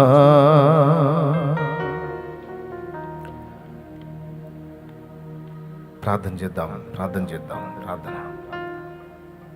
హల్లెలూయా, హల్లెలూయా, హల్లెలూయా, హల్లెలూయా. స్తోత్రము, స్తోత్రములనైనా పరిశుద్ధుడా, ప్రేమలను తండ్రి, నీకు వందనాలు చెల్లిస్తున్నాం. ఈ సాయంకాలపు వేళ మేము ప్రార్థించిన రీతిగా నీ దాసుని మరుగుపరిచి సూటిగా నాతో, మాతో, మా అందరితో మాట్లాడినందుకే స్తోత్రాలు చెల్లిస్తున్నాం. ప్రభువా, నిన్ను సమీపించిన వారు ఎలా ఉంటారో, వారిని గురించి వారు ఎలాంటి భావం కలిగి ఉంటారో నైనా, యెషయా నుండి, ఇర్మియా నుండి, నైనా భక్తుల నైనా జీవితాల నుండి ఎన్నో విలువైన విషయాలు మీరు మాకు తెలియజేసినందుకే స్తోత్రాలు. చిన్నవారిని కానీ పెద్దవారిని కానీ వారిని గురించి వారు ఎలాంటి అభిప్రాయం కలిగినా ప్రభువా, నీ మీద ఆధారపడితే వారిని వాడుకొని ఎంతటి కార్యాన్ని చేయగలిగిన దేవుడిగా నువ్వు ఉన్నందుకే నీకు స్తోత్రాలు చెల్లిస్తున్నాం. చిన్నవాడైన దావీదును, ఇర్మియాను వాడుకున్న దేవుడువు, నేను వృద్ధుడైన మోషేను కూడా వాడుకున్న దేవుడిగా నువ్వు ఉన్నావు. మేము ఎలాంటి స్థితిలో ఉన్నా నీ మీద ఆధారపడి ప్రభువా, నువ్వు చెప్పిన దాని ప్రకారం చేస్తూ అడుగులు ముందుకు వేస్తూ ఉంటే నేను మమ్మల్ని కూడా మీరు వాడుకున్నట్టుకు సిద్ధ మనసు కలిగి ఉన్నారని, అలాంటి నేను అంతస్తుకు మేము కూడా రావాలని మీరు మాకు తెలియజేసినందుకే వందనాలు చెల్లిస్తున్నాం. ప్రభువా, ప్రాముఖ్యంగా మేము నీతో ఎలాంటి అనుబంధాన్ని కలిగి ఉండాలో, ఎలాగా నీ కదలికలను గుర్తుపట్టాలో, ఎలాగా నీతో మమేకం అవ్వాలో, అనుబంధాన్ని ఏర్పాటు చేసుకోవాలో నేను ఆ భక్తుల నుంచి, హానోకు నుంచి కావచ్చు ప్రభువా, నోవాహు నుంచి కావచ్చు, అబ్రహాము, లోతు, ఎంతోమంది భక్తులు నీ హృదయాన్ని ఎరిగి నీ కదలికలను గుర్తించి భూమి మీదనే వారు పరలోక సముద్రంలాగా ఉండి నీ చిత్తాన్ని చేసి నీ వద్దకు వచ్చి ఉన్నారు. ప్రభువా, నేటి తరంలో ఉన్న మేము కూడా వారి వలె పరలోక సముద్రుల వలె నైనా నీ స్వరాన్ని గుర్తుపట్టి, నీ కదలికలను గుర్తుపట్టి దావీదు వలె మా ముందున్న సమయంలో నైనా నీ సంకల్పం చొప్పున సేవ చేసి నీ వద్దకు వచ్చే కృప దయచేయమని ప్రార్థన చేస్తున్నాం. ప్రభువా, మమ్మల్ని నీ వద్దకు రాకుండా మమ్మల్ని అడ్డగింప చూస్తున్న లోకాన్ని నైనా అదేవిధంగా కాలయాపన కోసం సెల్ ఫోన్ కావచ్చు, లోక వ్యామోహాలు కావచ్చు, సుఖభోగాలు కావచ్చు, వాటన్నిటిని తొలగించమని ప్రార్థన చేస్తున్నాం. నైనా వాటన్నిటిని జయించి నీతో సాంగత్యమును ఏర్పాటు చేసుకుని, సహవాసాన్ని ఏర్పాటు చేసుకుని ఎప్పటికప్పుడు ప్రభువా నీ స్వరాన్ని విని నీ హృదయాలోచనలు గమనించి వాటి చొప్పున అడుగులు వేసే శక్తిని, కృపను అనుగ్రహించమని ప్రార్థన చేస్తున్నాం. అటువంటి అభిషేకాన్ని కూడా మీరు మా అందరి మీద కుమ్మరించమని ప్రార్థన చేస్తున్నాం. ప్రభువా, ఇంత విలువైన విషయాన్ని ఈ రాత్రికాల సమయంలో మాతోనూ లైవ్లో ఉన్న వారితోనూ మీరు మాట్లాడినందుకు వందనాలు. ఇంకా నీ దాసుని ఇంకను బలపరిచిన అభిషేకం ఇవ్వండి, వాడుకోండి, మరుగైన సంగతులు బయలుపరిచి మా అందరితో తేటగా మాట్లాడమని ప్రార్థన చేస్తున్నాం. కృప కృప చూపించి చెప్పబడిన మాటలను బట్టి వందనాలు చెల్లిస్తూ ఈ మాటలు అపవాది దొంగిలించకుండా నీరు కట్టి ఫలింపచేసి ఈ నామానికి మహిమ ఘనత ప్రభావం తెచ్చుకోమని యేసుక్రీస్తు నామమున అడిగి ప్రార్థించి పొందుకుని నామ తండ్రి, ఆమేన్. మన తండ్రి అయిన దేవుని ప్రేమ, ఆయన ప్రియకుమారుడు మన లోకరక్షకుడైన యేసుక్రీస్తు కృప, పరిశుద్ధాత్మ దేవుని అన్యోన్య సహాయ సహవాసము ఇప్పుడును ఎల్లప్పుడూ మనకును సార్వత్రిక సంఘానికి సదాకాలము తోడే ఆయన రాకడకు సిద్ధపరచును గాక, మనల్ని నడిపించును గాక, ఆయన చిత్తాన్ని ఎరిగి లోకంలో జీవించే వారికి మనల్ని చెయ్యును గాక. ఆమేన్. ప్రవేశ రక్తమే జయం, ప్రవేశ రక్తమే జయం. యేసు నామానికి సంపూర్ణ విజయం కలుగును గాక. ఆమేన్. హల్లెలూయా, హల్లెలూయా, హల్లెలూయా. మంచిది ప్రియులారా, సమకూడిన మీ అందరికీ హృదయపూర్వక వందనాలు. శుక్రవారం మళ్ళీ మనం ప్రత్యేక ఉపవాస ప్రార్థనలో కలుసుకుందాం. మీ అందరికీ హృదయపూర్వక వందనాలు.